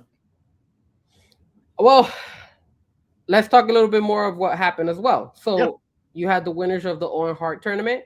I think they nailed it, giving it to Willow. She's been, as what I'm realizing is that they try to give a pop to Sky Blue and they try to give a pop to Willow, and they've noticed that Willow is the one that's getting popped. Sky's momentum is kind of falling a little bit, just a little bit, not too much. They still are gonna probably build on her. I don't think so. I personally feel Willow become a international shot because of the cameraman, because of her booty, because of the booty. But I like. She was on the Daily Mail and the TV show, and she was all over the news in Europe the other day. Yeah, but you want to know something, man? I think the thing about Willow, when you see Willow come out and when you see Sky come out, Willow gets a bigger pop than Sky. Yeah, because she does that little hop, skip, jump, and laugh, and so that's what I'm telling you. She's more personable. I think in the long run, Sky Blue is going to be the home run. That could be definitely. She's still young. I mean, Jesus. Yeah, no. I just, the one thing I want to see from Willow is I want to see what they do with her as far as a mean streak and keep the mean streak. That's going to be the interesting part to see how that rolls out. I'm happy how they've built both of these girls. These girls have done. I think they've done a great job of both. I agree. The only thing that I think, like the only thing I didn't understand about with the whole thing is that, so now this is the second year in the row Ruby Soho gets to the finals. Last year she was cheated out of it, and this year she comes up short after cheating the person who cheated her, to get to it. You know what I'm saying? Like, it's like I just feel like. But on that outcast group, going to do with who's the one left out? That was the one thing to me where if you're going to give Ruby something, you could have gave her that. I could understand that, but I just don't feel that she is kind of like the third wheel right now. But that's because that's what they wrote her as. She's as the third. But if you would have given her that, she came up short last month, and then if she cheated this time or whatever and got it, now you're, again, it's one of those things where I don't think they could have gone wrong either way in the with the women on who they picked. I just wonder now, like, what she's always, the runner up. No matter what, as the heel, she's a runner-up. As a face, she's a runner-up. That's almost becoming now who she is. Ruby, the runner-up, Soho. Give her time, man. Give her time. I think. Give her time, my man. How much? I mean, she's only been wrestling for 37 years. I'm talking about give her time as far as like, I don't think she's gonna be a champion I think she's gonna be, if they do have it. I don't think AEW still has it. A women's tag team. I think she would be a perfect fit for that. Don't make it. Don't make more belts, man. Don't make more belts. What? Let's Don't just forget. give out certificates. All right. Let's give out Then, participation. then we got Cat for Life, of course, trying to crack jokes here, saying did CM Punk win Saturday? No, he did not. He did not win. But I think they did it right. They did it right, man. You had to give Ricky Stark that win. I it's the way you're gonna build. CM Punk is already the best wrestler that AEW probably has. You have to build the other guys. And that's what they did by letting Ricky Stark win. I know Ricky's been getting a pop. He's slowly but surely, his whole feud with Juice and with Jay White. And now he gets to win over CM Punk. And they're building him right. And remember, Sean was criticizing and saying, hey, AEW doesn't like to promote these people, and all this stuff. Those are their guys. They're pushing them now, and they're bringing him. Sammy Guevara. Yes, but they messed up. Darby. They messed up. Why you're upset that he cheated? I don't mind that he cheated, but let me ask you this, okay? When he has his hand on the rope still, and the referee looks at his hand, and then Ricky looks at the referee, and then looks at his hand, and then lets his hand off the rope. Are they trying to say the ref is in on it? What are they trying? What is the whole story? Because to me, that's just idiotic on the way. Yes, hold the rope, but then let it go before the ref. Don't stare at the ref staring at you like holding the rope. That was blunder. Unless the ref is in on. I mean, again, if they make this to where the ref and Ricky, it should. I mean, at this point, you almost have to. Yeah, because it was a blunder. It was so blatantly bad. Like I think even the Ian and who was on there last night? Who was on Collision? Ian and Nigel, right? It was Ian and Nigel that last on Saturday? Yeah, Nigel was there and Kevin was not. Ian Riccaboni was the guy.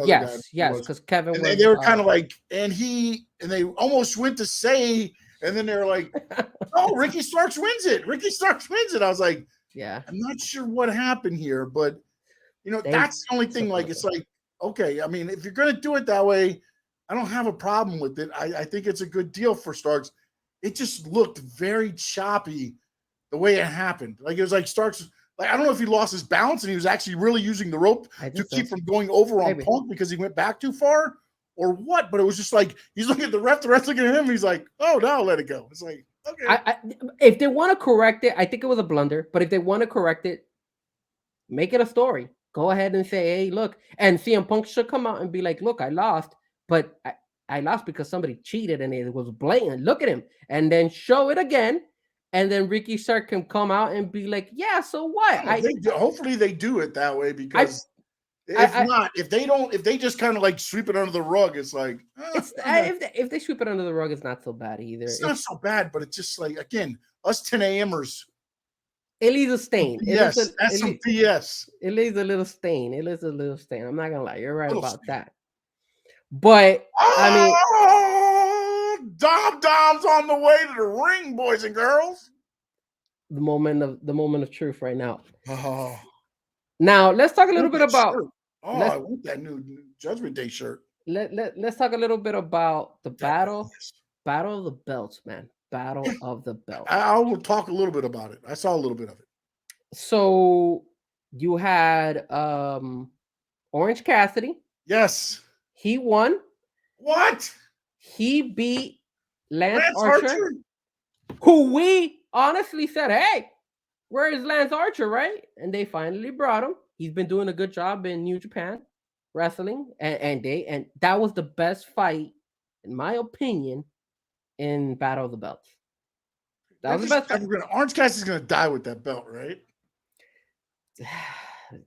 Maybe, but I thought it was good, man. It was a really good fight. I love the fact that he went ahead and he looked at Jake the Snake and he did the DDT on his ass, and that was great, man. That was classic right there. I was like, hell yeah, I love that. So you know what? I wasn't mad, and you.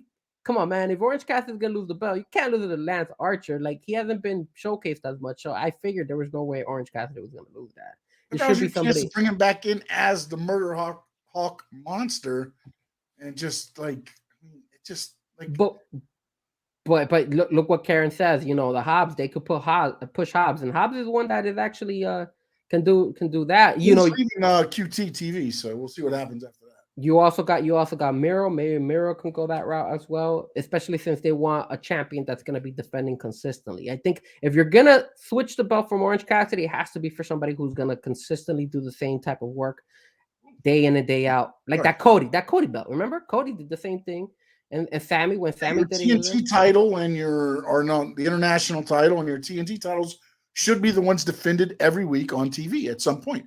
That's why the NWA made the TV title and gave it to Arn Anderson, because that was defended every time on TV. 20-minute time limit, TV championship match, every show. Your Nitro, your whatever, you always had the TV title on there, because then you don't have to defend your heavyweight title or any of your other titles, because the TV title's always defended. Yep. Then you had another blunder, and it was two blunders. So first and foremost, they put Tony Storm against Taya Valkyrie, and I don't know why they did this. Say it. You need to build a story. That is such a pay-per-view fight. The only thing I didn't understand about the whole Battle of the Belts was like it felt like every match was put together on Rampage. Yeah, but hey, did you see their viewership? They got 524,000. So everybody who was because watching they rolled Collision over from 574. but They lost 50 from the Collision. I did my research. Their first Battle of the Belts, man, they averaged 704,000 viewers. Yeah, but I think that was like one of the ones where the heavyweight title was on the like. There was like good. It was like a pay-per-view style. Well, look, Battle of the Belts, and then also the lead-in. They've never had a good lead-in for Battle of the Belts. It was always, and then also one of the other Battle of the Belts was at like 10 o'clock at night. Like he's watching that on like a Friday. It was after Rampage, I believe. But see, so the first Battle of the Belts they did 704. The second one they did 527.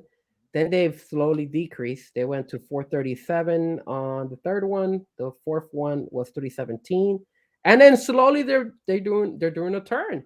So the fifth one was 409, the sixth one was 415, and then this past weekend it was. I think if they can run it after Collision like they're doing now, it'll have a good lead-in.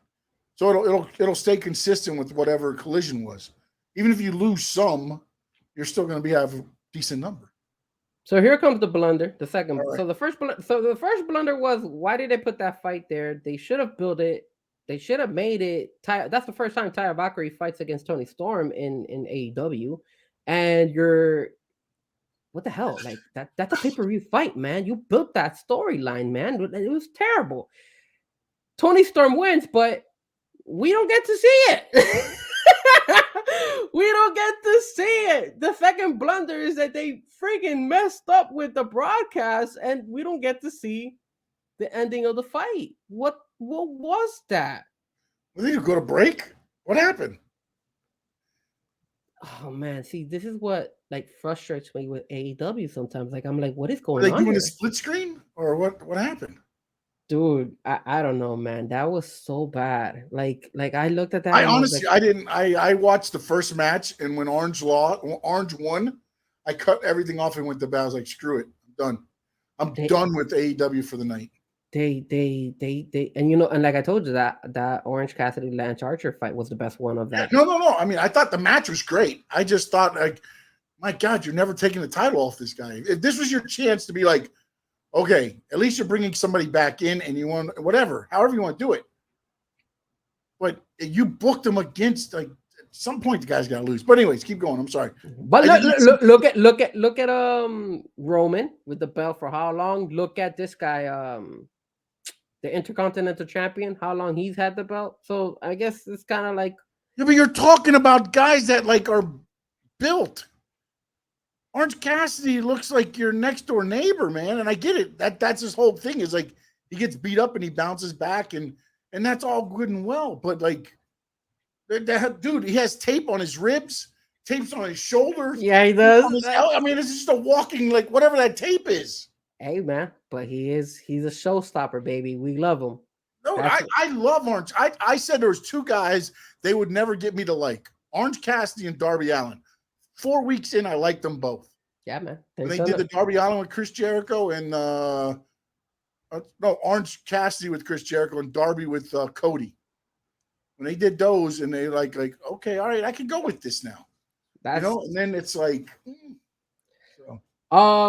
so that was the thing, and then the last fight. When you said you missed the whole thing, like the screen went black, they just went to commercial. What? They went into a taping of Rampage by accident, and they basically they showed the scene of Rampage instead, and then they had to go back. And when they came back, it was like it was for a split second. So Rampage. In the truck, they rolled something during the match and it overplayed it. No, so they went to commercial, yep. And then when they went to commercial, you see Rampage for like a split second, and they're like, "What the hell's going on here?" So they go back to commercial, and then that's when they go and they move on to the next fight.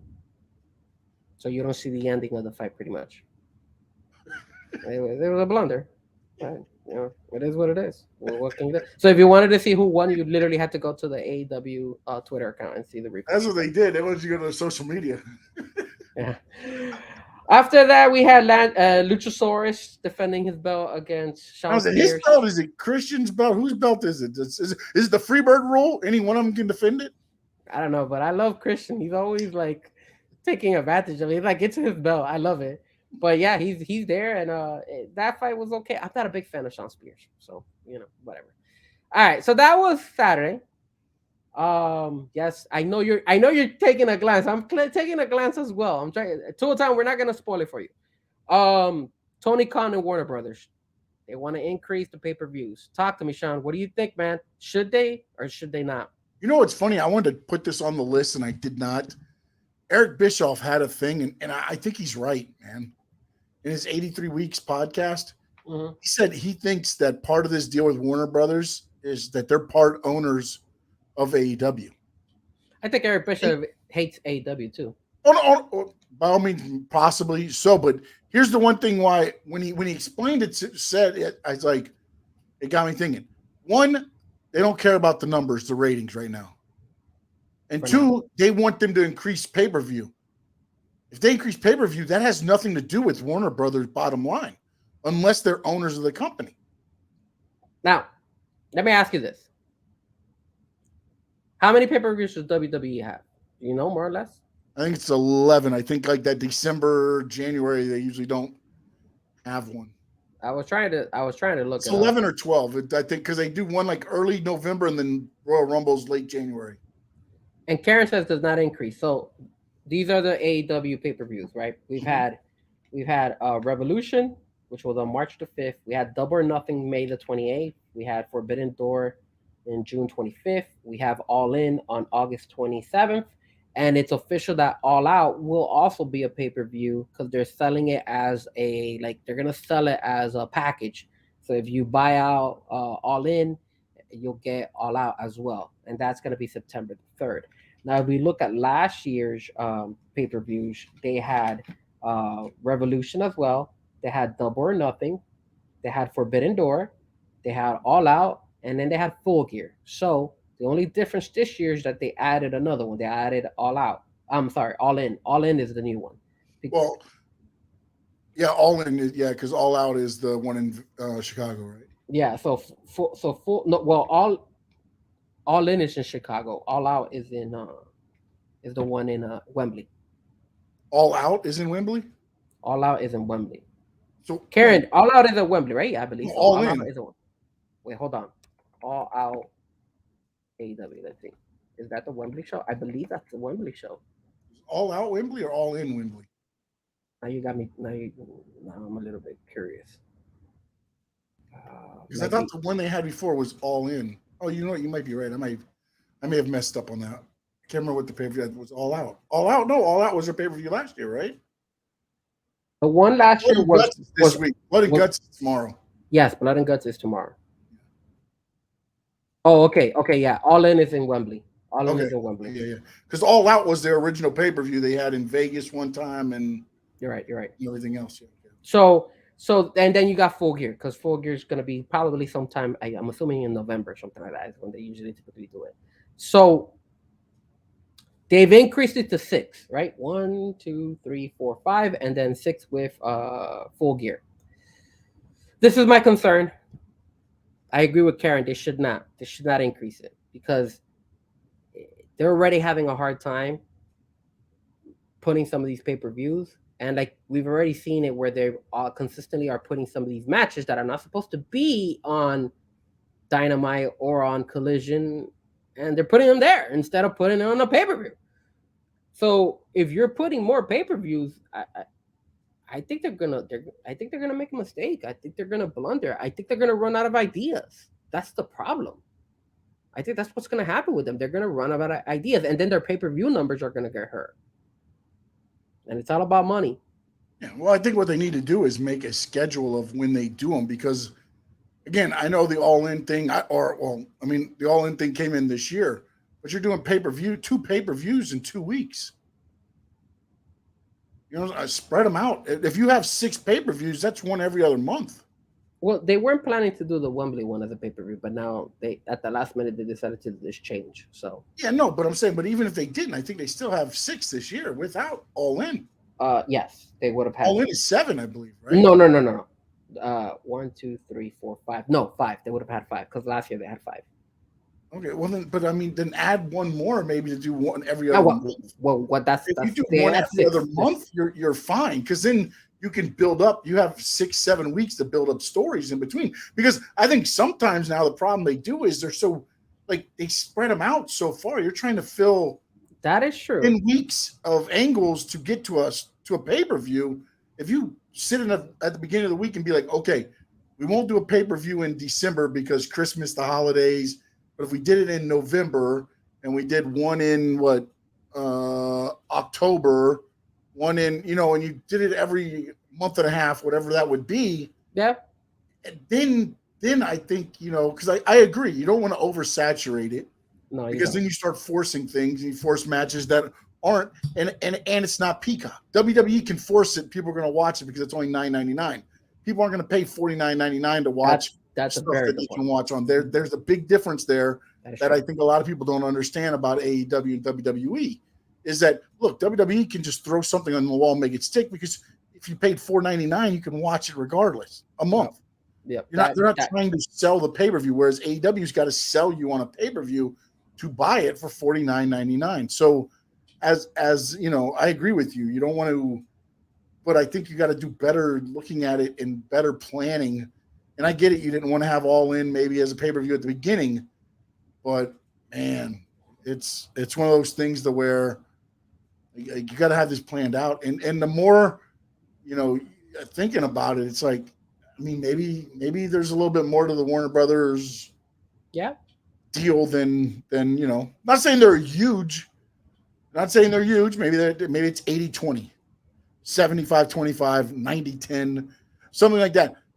But for them to say something about pay-per-views, to me tells me they have something. They have something on the line.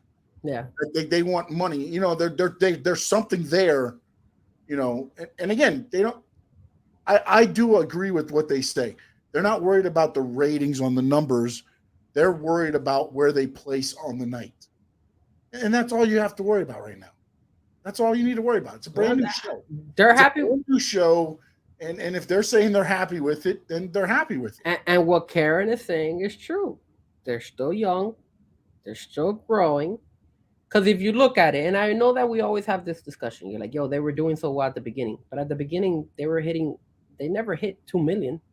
They were hitting that. They never hit 1 million. 1 million was a good number. No. When they started, they hit a couple times a mil, even before CM Punk. No, they've hit a mil. I mean, they've hit a mil a couple times, yes. But what I'm saying is that's the number you want to shoot for. 2 mil is that's not a number. I mean, Raw doesn't even get to 2 million. No, but if you Raw comes close, I mean, they had 1.8 on Monday. Yeah, but they're also, but again, like, and I know you tell me all the time, and I tell you all the time, that's a built-up number for casual fans, man. That's the thing. That's the difference. Is you're going to get some people to tune in. Hell, you know what the biggest, this freaking just like blew my mind, man. Let me grab this number for you real quick. So they did the I have to find it real quick. I'm sorry. The SmackDown The quarter Smack. hours. I personally think that I agree. They have like something invested, and they're happy with the 500s for No, now. I'm not saying that's a For terrible now. number. What I'm saying though is that I think they might be closer to that number Hmm. than to the middle. Well, the thing is, we're gonna find out soon. We're August is right around the corner, and that's when college football starts. So we're gonna find out if they could hold on strong. And once they hold, if they do, man, I hope they do, man, because that Saturday show is really good, man. And this is Look, not bad company. no, it's not. It's not. No, and I give you crap all the time about AEW. And look, I love pro wrestling. I love everything about it. So I don't. It's not a bad thing. What I didn't like was the fact that they sat there in the first 2 years. They planned this out, and they Hmm. had this plan. This is my vision of what AEW did is. But nobody said, well, what are we going to do in year 3? What are we going to do in year 4? It was almost like, well, let's see if we get these 2 years, and we'll be happy. In a way, I mean, I'm not saying that's what they said, but that's how it feels because you didn't plan for years 3 and 4, and now you're sitting here flying by the seat of your pants. And the other thing that, and by the way, here's the numbers I want to tell you. SmackDown, they moved Jay Uso around, right? They didn't put him at the end of the show because there was no Roman. They put him in the middle. They actually brought him in at the 9 o'clock hour. Okay. 8:45 to 9 o'clock, they brought him out. It was 2.37. It was 2.22 when they brought him out. It was 2.37 for the first part of it, and it jumped up to a 2.571 for the end of the Jey Uso, and then the number dropped back down to 2.2. The investment on the bloodline angle. I mean, it doesn't matter where they put it on the show. People are going to tune in.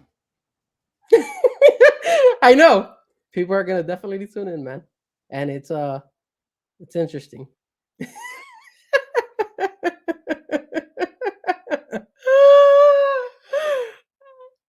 Guys, I don't want to spoil it for you. I don't want to spoil it for you, but when I'm right, right? So, yes, I hope you guys are watching NXT.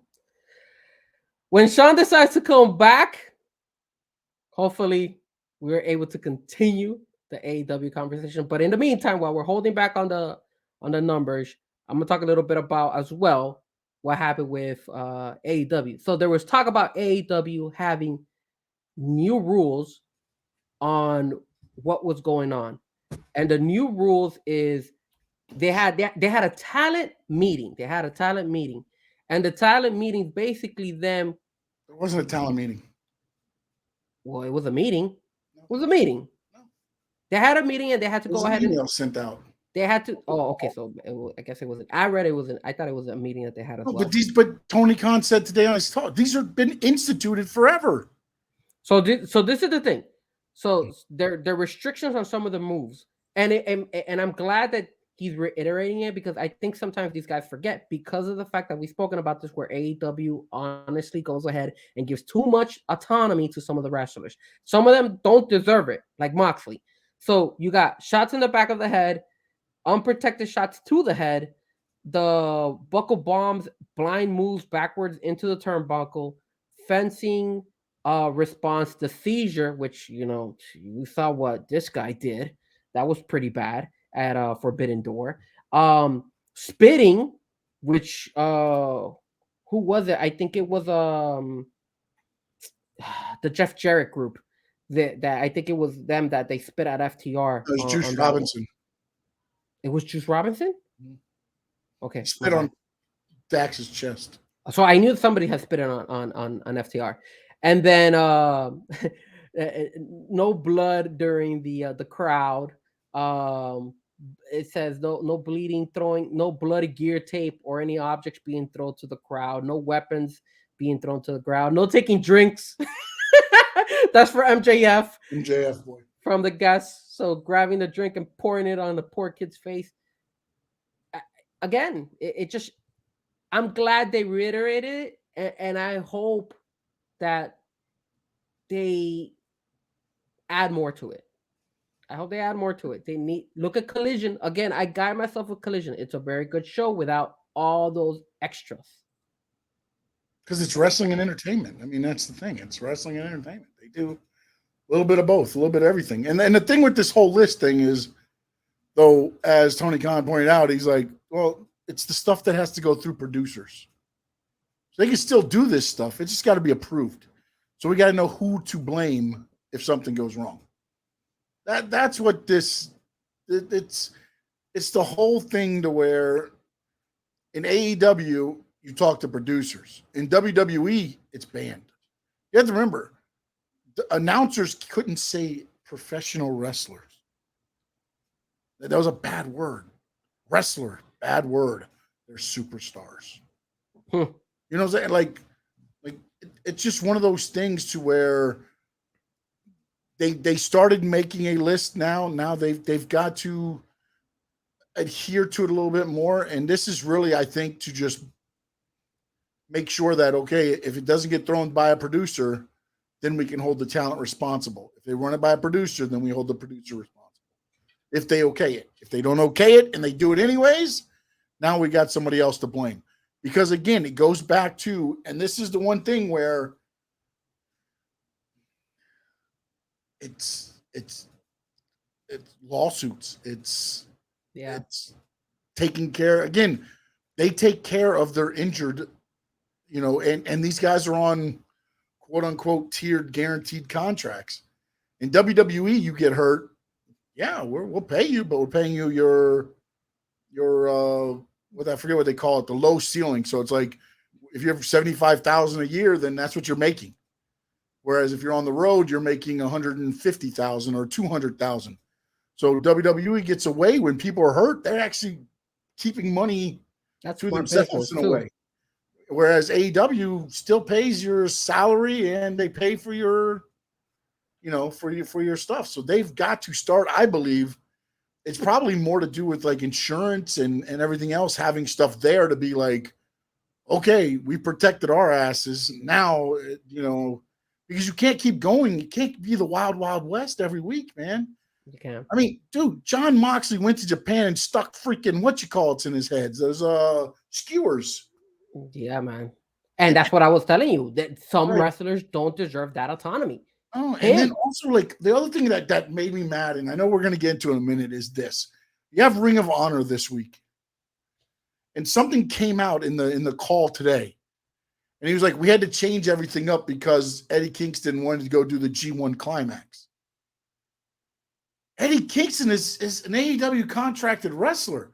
I get it that you want to be buddy-buddy, but now you're talking about changing pay-per-view matches just to keep at what point is it like, and I get it, man. I love Eddie Kingston, and kudos to him. He goes to G1, he's doing his thing over there. But if I'm an owner of a company and I'm paying you money and you're messing up my show, and then they changed it and Mark Briscoe was going to be the opponent, but then he couldn't make it to the pay-per-view because he had an injury that he wasn't telling anybody about until it got too much, and now he's out. So now here we are. Friday is the pay-per-view, and only one match has been announced for the pay-per-view right now, and that match was announced today. And that's why I don't think Ring of Honor it's gonna last that long. No, it's not.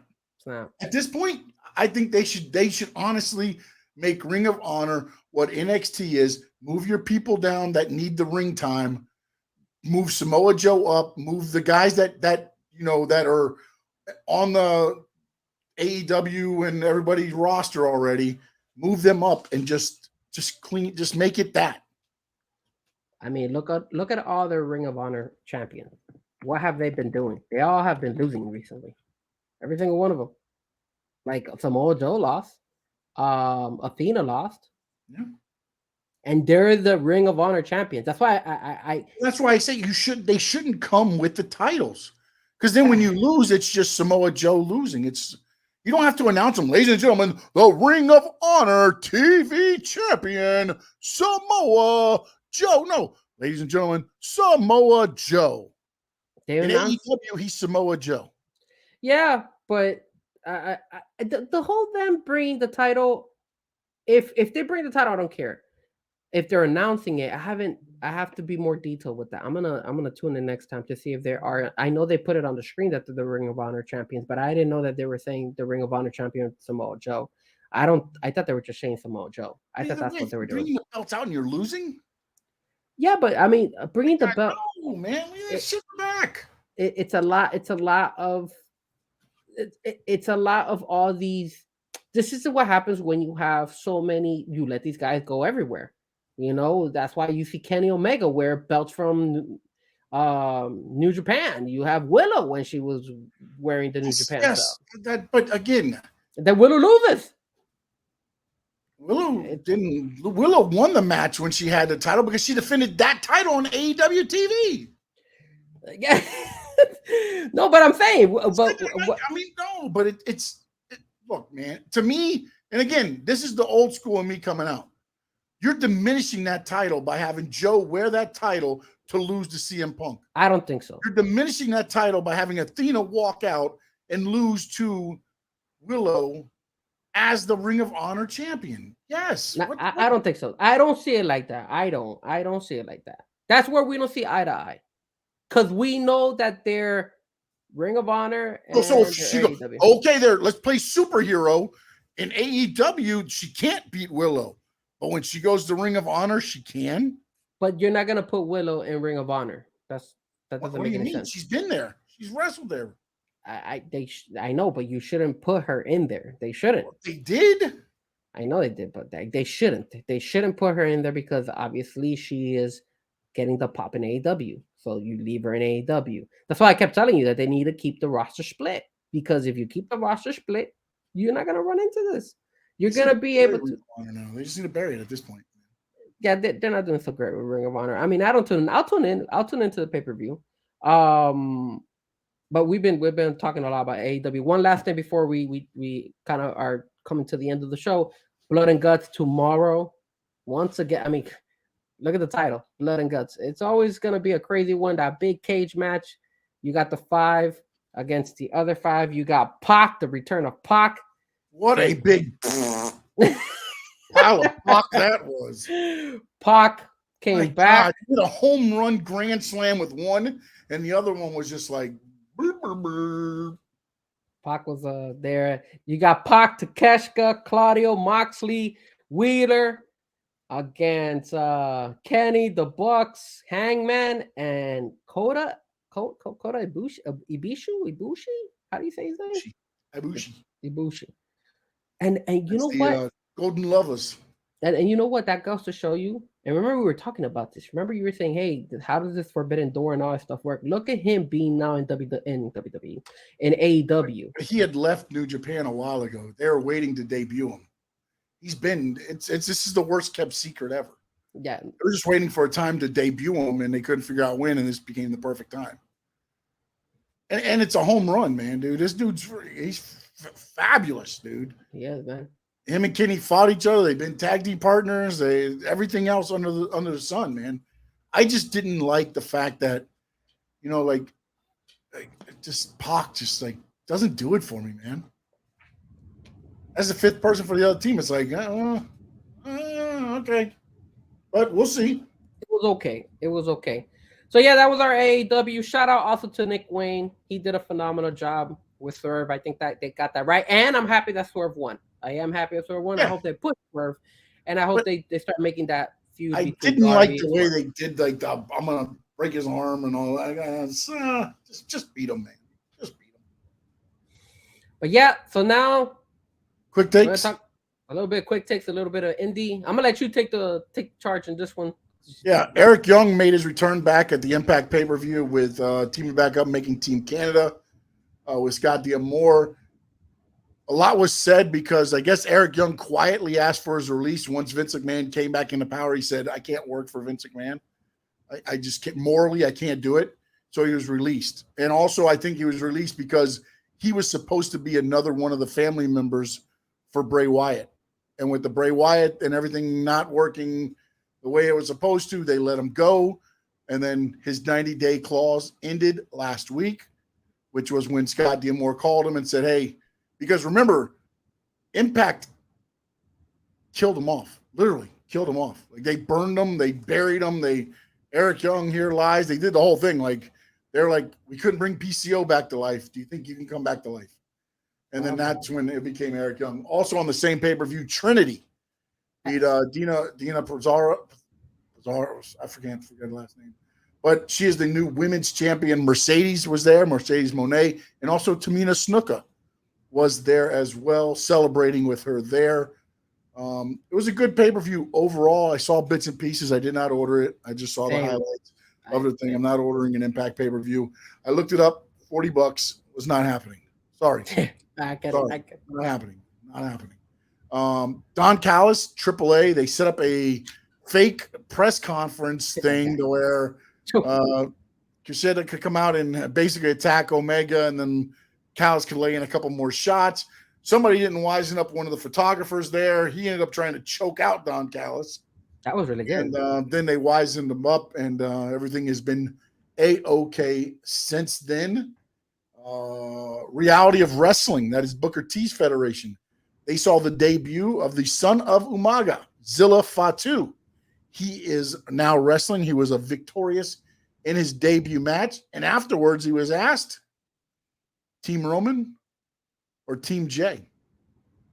What do you think he said?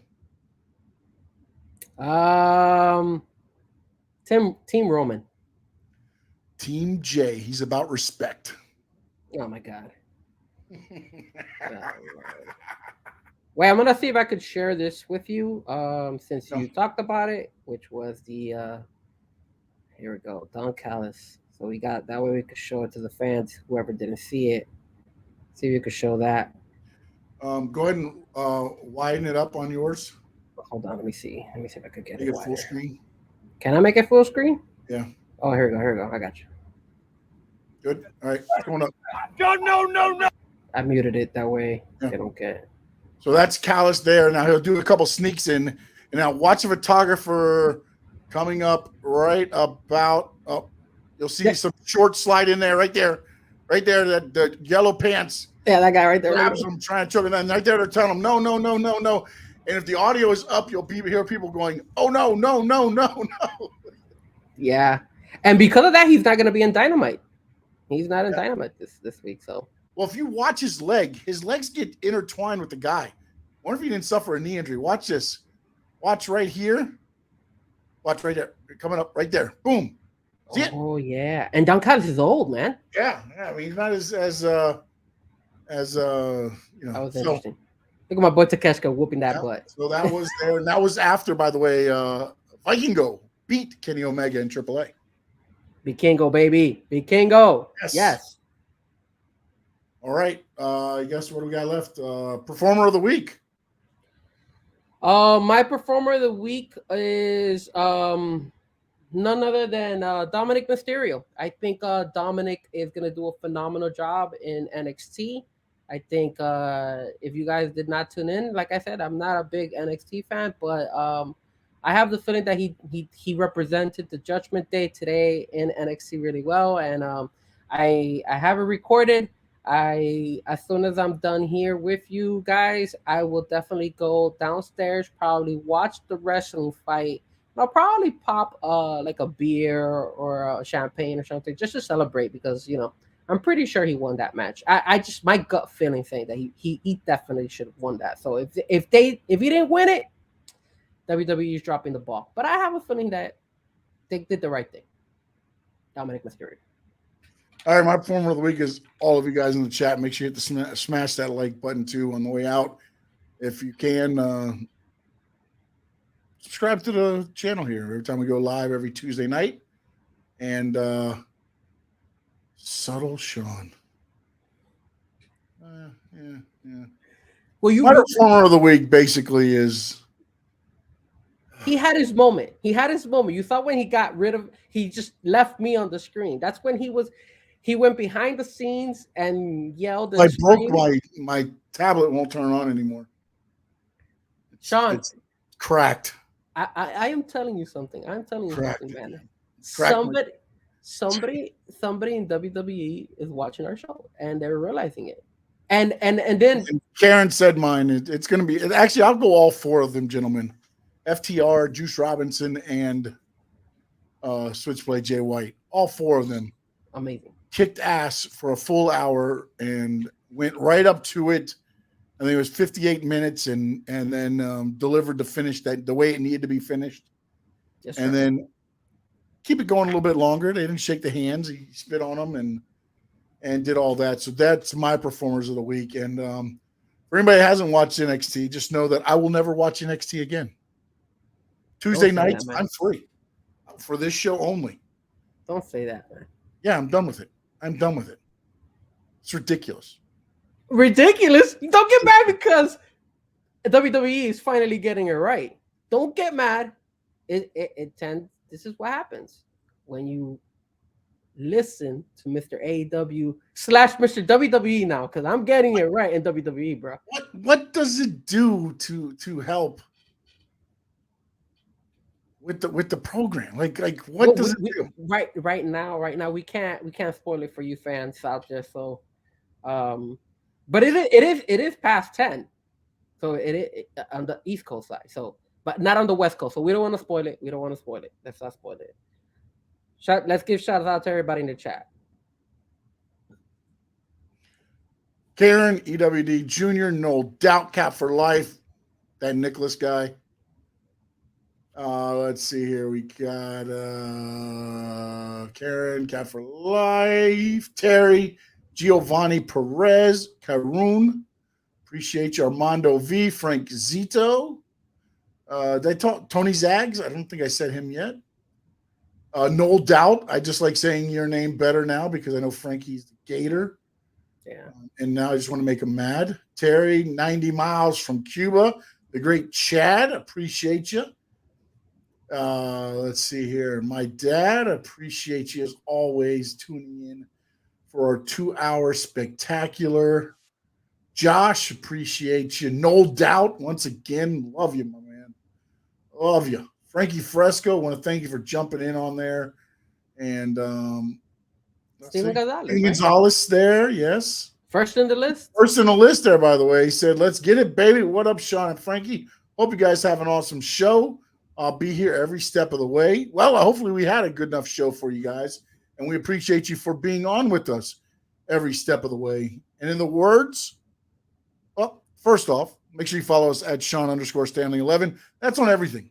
Threads, TikTok, Instagram, Sean_Stanley11. Frankie Fresco, where can I get you on social media? Fresco Music on all social platforms. I will make a return to TikTok as well. And on a side note, just a quick plug. You guys know I also DJ. I am in a DJ battle contest. So I will be posting some links to the show. And if you guys want to tune into the show, the podcast show that's going to be actually showcasing the battle, my mix and all that stuff, you guys are more than welcome to tune in. What they are going to show the first episode because I had to make it to the preliminary round, and they're going to actually be tuning it in 1 p.m. Tomorrow, Wednesday.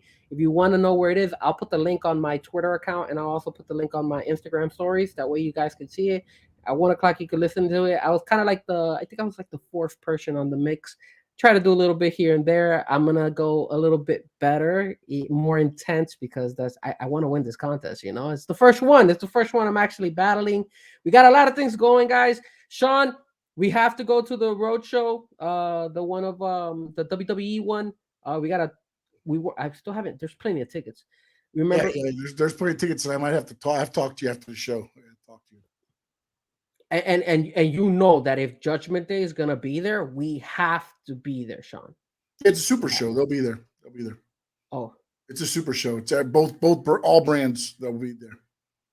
So both brands. Right now, my favorite ones is Judgment Day, baby. You can't go wrong with those guys. Those guys are getting it right. So shout out to everybody. Follow us. Frankie Fresco on YouTube as well. Sean, your YouTube channel. Sean Sports Talk with Sean Stanley. Check it out there. I got a NASCAR. I put some clips up of wrestling takes and also some great sports takes, actually, believe it or not. You don't get to hear me all the time, but I got some good stuff. I'm also on Twitch, Fresco Music _DJ. I go on Twitch sometimes as I think I'm well. Sean S11 there. If you want to check me out on Twitch. I'm I haven't been on Twitch in forever. It's hooked up to the StreamYard. I should go back to twitching and actually DJing because I used to Twitch and DJ. It makes sense, man. But We'll we'll do that see. on YouTube now, man. You should do it on YouTube. When I do Twitch, is the thing is that the copyright is what kills. Oh, yes, sure. True. Well, hopefully I don't hit with copyright on this because in the words of the great Gordon Soley, so long from the sun, shine, state.